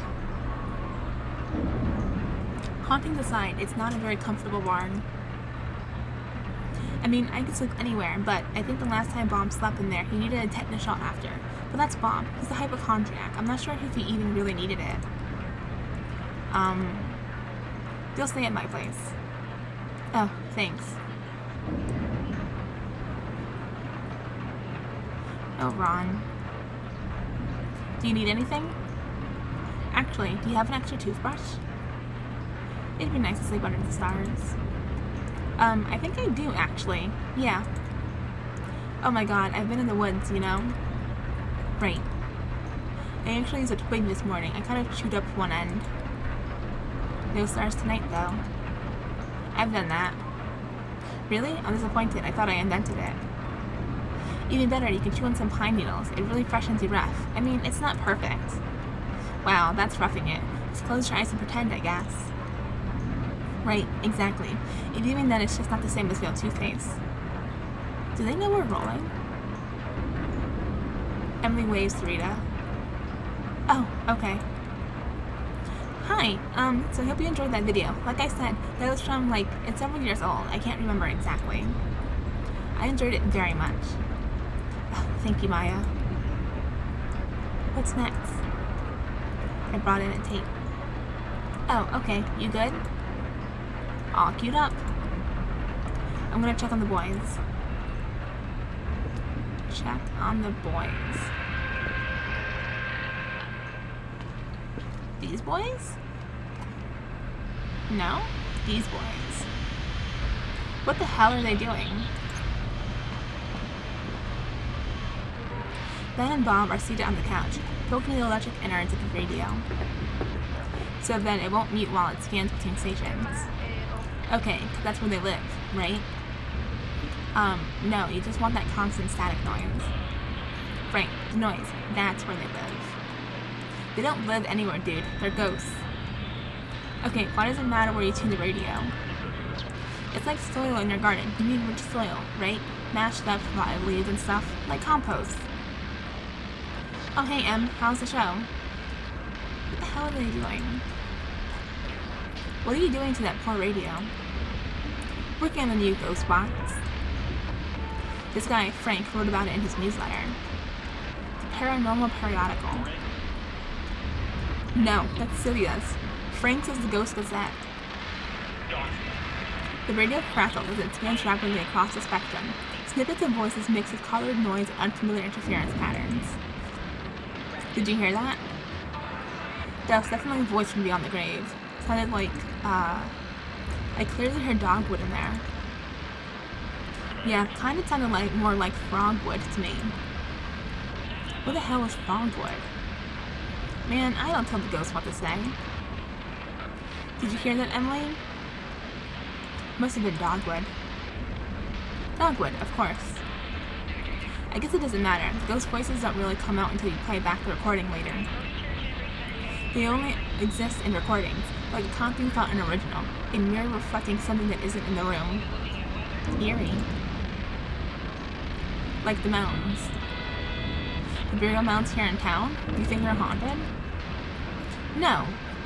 Or, sure, probably. I meant they're like the reflection. People who made them was hundreds of years ago. The whole society is long gone, and now we just have these lingering echoes without any trace of context. Yeah, that is kind of eerie. So the ghosts speak, and we can't hear it. But the tape recorder can hear it? Is that right? I don't know. Sometimes I think it's more like the recording itself is a ghost. Like, that's what ghosts are. Recordings of events that didn't happen. But something keeps leaving you marks even after it's gone. False memories. I hope... What? The town really looks empty in the rain. I wonder if it's true in cities too, if rain makes it all look empty. I'm trying to remember, what's a big city I've been in when it rained? Oh, Chicago. Downpour on Western Avenue, we took shelter in a gas station. Does it look empty because everyone stays inside? No, there's something uncanny about a town in a thunderstorm. It's like a reanimated corpse.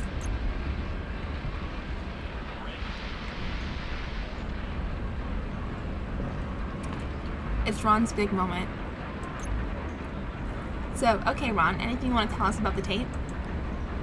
Everything on that tape was wild. Really? Everything? Wild stuff indeed. Even the horses? Everything on that tape was wild.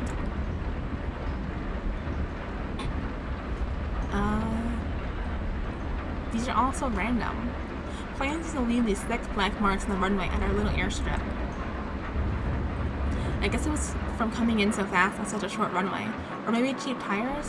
I don't really know. Were the horses wild? I thought those were the horses here. Oh, the neighbors? We call the horses here the neighbors. No, I didn't recognize that one. I don't think there are any wild horses anymore. Really? How could that be? Oh, well, they've all been domesticated. Are the neighbors domesticated? We don't own them. No, they're, feral? The tracks would bleach out in the sun, but then, the next time it rained, they'd appear again as oily after images on the runway. Now it's been decades since anyone has landed there, and those marks, they'll come out when it rains. Oh, right, in your documentary, you said that the people who used to live here had freed their horses. Exactly, but you can free your pet cat, but it won't turn back into a panther. Right. It's kind of haunting, a kind of ghost, like Ben was saying.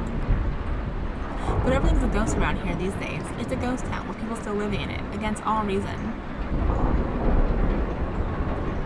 This evening broadcast is a travesty, really. I'd never say that out loud. Everyone works so hard on it. What about the dogs? Oh yeah, Ron, was that dog wild? Everything on that tape was wild. But it's a little perverse that this little community news program goes on strong while the community itself is barely hanging on. A leftover reflection. It didn't look wild to me. I guess it's a matter of perspective. I'm not sure I agree, but now it's time for the weather. Thanks again, Ron. We're hanging on long past our expiration date. Well, the weather should be pretty wild. I can hear it for myself right now. Yeah, getting pretty intense out there. Do you get storms like this a lot? More and more. Right, of course. And then, of course, there's the actual ghost. Alright, here's Elmo with the weather report, and lucky us, we also have Serena Cole, who stopped by to add some drama. Musically, I hear he's gonna be at the Rum Colony later tonight if you need a cocktail after the show. So let's go live to Elmo for the weather report. Oh, is Elmo ready? I should make sure the camera's pointed in the right direction. Oh god, standing water on the floor and a hole in my boot. Cool, my socks are getting wet. I love to have wet socks.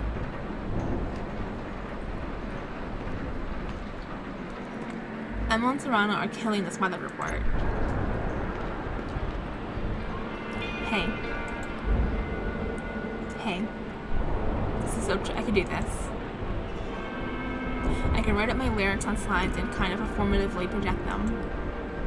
Not the psychedelic liquid light stuff, necessarily. Where do you get your supplies, Elmo? Ben has a guy in... Oh wait, you mean the projection stuff? I might order these candle dyes. This other stuff is just mineral oil, like you can get at the drugstore. The projector. Somebody just left it here, man. Incredible. Actually, it was that girl who does the pirate video stuff. You know, jamming our signal. Weaver. Yeah, our resident ghost. Ghost, huh? Do you really think she's dead? Does it matter? What does he mean by that? You don't think it matters? Nah, alive or dead, a ghost is just what happens when a person is gone but still taking up space. Hey, you think she'll get us tonight? It's about time, right? He's right, we're about due. Plus, Saturn's in retrograde. So I hear. Now that she keeps a strict schedule, but it's never longer than a month or two between... What does Mimi call them? I know they're bad for the general vibe around here, but can I be honest? Emily nods in mock gravity. I kind of like it when she bursts in and takes over our signal. It's like a long log falling on the road. Reminds me that all used to be trees. Interventions, that's what Mimi calls it. It's been going on for a couple of years now. Her performances were cool, though. I never saw her perform, but I heard about it. Oh yeah, I saw her do it a few times. I was into it. The first time she jammed our signal and showed up on our broadcast, I didn't know who she was. She'd already disappeared when I came in and took over her old job. She did lectures, right? Yeah, you could say that. I thought of them as storytelling sessions. She talked for hours, she shuffled through slide after slide with shapes, numbers, weird constellations. Who knows what any of it meant?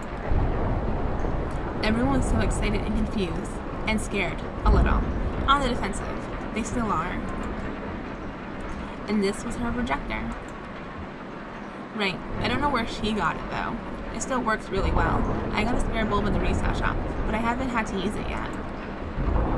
It's strange. I never think of what she's doing as hostile, really. Sounds like Emil has the same impression. What happened to the rest of her stuff? I bet her slides are still here in the studio. Maybe with the posters? Sherry has all Weaver's old notebooks, I know that. She keeps them in her archive. You know, the big blue filing cabinet?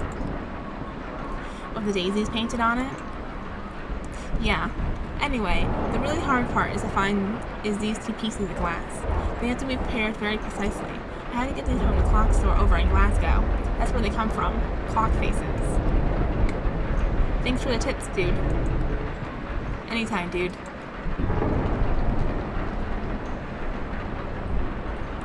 Looks like the ceiling panels are swelling a little. It's really happening. Are we about to get drenched?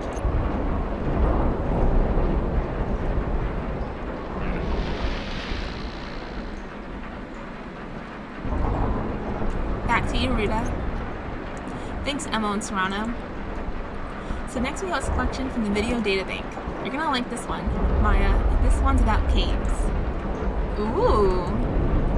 Yeah, Logo Caves. We played this one a lot. It's pretty cool. Oh, but we have a phone call. Should we get it now or should we wait? We'll get it now, okay?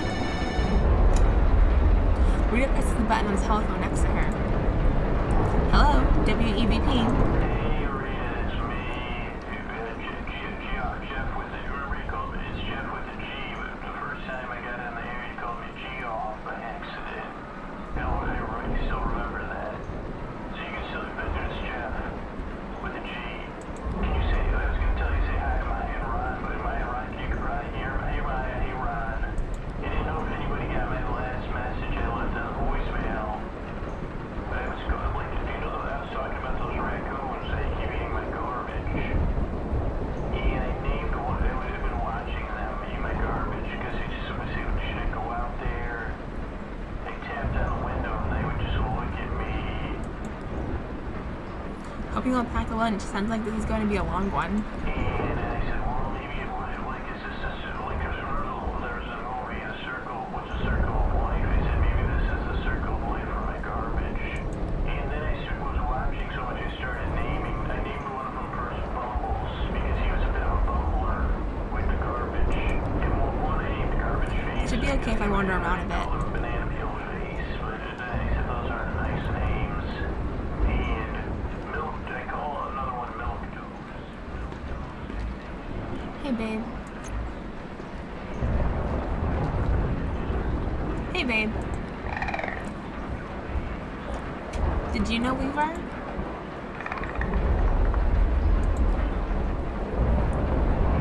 Was she nice to you? Well, that's good to hear. You make her sound so normal. Talk to anyone else and it's like she had a second head. One of our little mysteries, like the out-of-towner. Oh really? Did you know him well?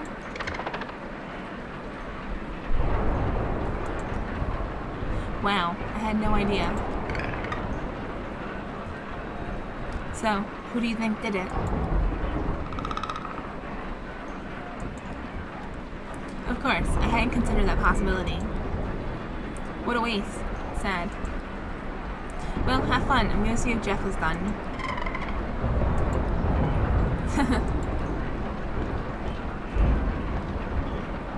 this glass, and then I kept going, and it was like a very strange piece of glass, and I can't tell if it's like part of like an industrial thing. I mean, it fell from a spaceship maybe, or if it's worth it, I can bring it. Like again, I would love to come by the studio if you'll have me. I can bring this by, and we can talk about it, or I can wash it in your sink at least. Because I do have to figure out the water thing, but I don't know where to go, because that's a bit, like, how do you go if it's a P.O. box? Where do you go? And they don't have it, their number again is like those that you can't keep pressing 0 and it doesn't work, and I don't. Oh shit, the line's dead. The phone lines are such a mess up here. Hello? Was that the storm? Or was it damn phone lines? Man, they're really flaky. Ugh. Business as usual. He has a really soothing voice. That's Jeff. He's a regular caller. He's asleep. Mine indicates to Ron, who has fallen asleep in his chair. Oh, well, let him sleep. Okay, well, let's play this tape. This is Cave Art, and it's a classic around here. I'm excited. Looks like Mo's got this one all queued up. Way to go, Mo. I should let Maya enjoy the tape. So if Weaver is a ghost by some agreed upon definition and mechanics, that means WEVP-TV is haunted. Should we be doing something about that? Aren't you supposed to, like, have an exorcism or something? I mean, you can't just leave a place haunted. That would be negligence. I'd miss her, though. I guess there are good ghosts and bad ghosts, like spiders.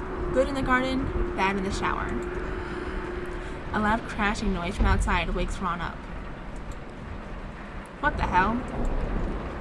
What was that? I'll check it out. Yikes, should we go help? Oh no, oh, the tape is over. What did you think? That was great. Yeah, I like that one. It sounded pretty close. Oh no, is the power out or just the lights? I don't know. I'll take a look. Maybe a fuse blew on the relay or something. Some scared rat chewed a wire. Abandoned ship. Just kidding. Guess I'll take a look around and see if anything's smoking. Our little town must seem even more romantic now, huh? Even if it survives the night. Maybe we should call? Nah, the phones are definitely dead now. I guess it's up to me to figure out what's going on here. Is that a... No, of course not.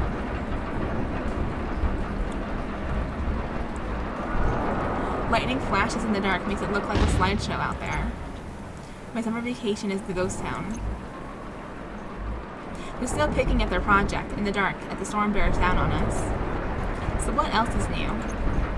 This whole town just whistling along on its way to the grave. Poor thing, she's soaked. Are you having trouble with... Oh, I spoke too soon. I thought your power was out. Yeah, it just came back on. Weird. Good though. You made it in the storm. Oh, I never miss the evening broadcast. To be honest, it's the only time I get to share my work. I wonder how many people even tune in at this point. Is she just reading her poetry to us in the studio? Sure, of course. That's great. Wow, it is pouring out there. I think they have some paper towels over by the set. Oh, thank you. Well, ready to go? Ready. This doesn't bode well for the roof.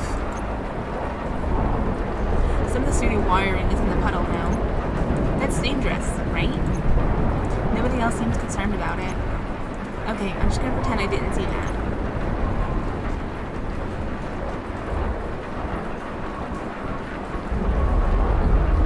Now we enter the cultural section of tonight's program. Did you fix it? Just came back on its own. Oh, just take a second for the equipment to warm back up and we'll be on the air again. Spooky. It's a disaster out there. The neighbor's barn is basically underwater. Wow, so just completely flooded. I passed Ron on the way in. He's gonna take a look and see if there's anything he can do. Will they be okay? Ron knows what he's doing. He used to be a firefighter. It's a little bit different though, right? I guess. Nikki hands some wet paper towels to Rita. Oh, thanks. Nikki pulls a journal out from her jacket pocket. I brought my work. Oh, good. Nikki reads her poetry. It's a weekly feature of our broadcast. Oh, great. I look forward to hearing it. Yeah, I just hope that we can keep going. We lost power a little while before, right? Better get started then. To the camera reading. To the out-of-towner. When eagle flew you to your final bed, It was not men who brought you there to sleep. The men who left you bloodied then fled, had chosen mud and muddy watered creek. Did wild turkeys gobble doe and care, and wipe the moss between your eyelids clear? The cardinals pull the twig out from your hair, and wash your hands and feet and trim your beard. When wood ducks dressed you in your resting gown, and pigeons fastened shoes from leaves and bark, who then sewed flowers into the burial crown? The one who made your headdress was a hawk. The men who broke your body, were they? The vultures made home on your funeral day. Emily, look at the monitor. Dude, be quiet, we're live right now. No, we're not. Look.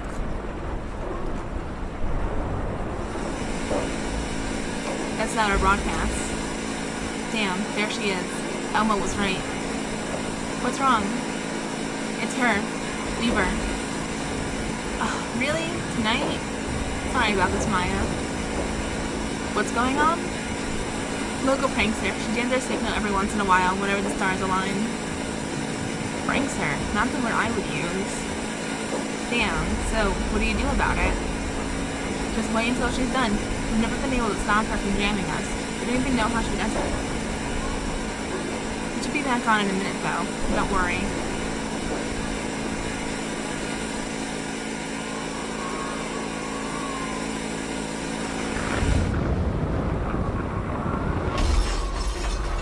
Oh no. That didn't sound good.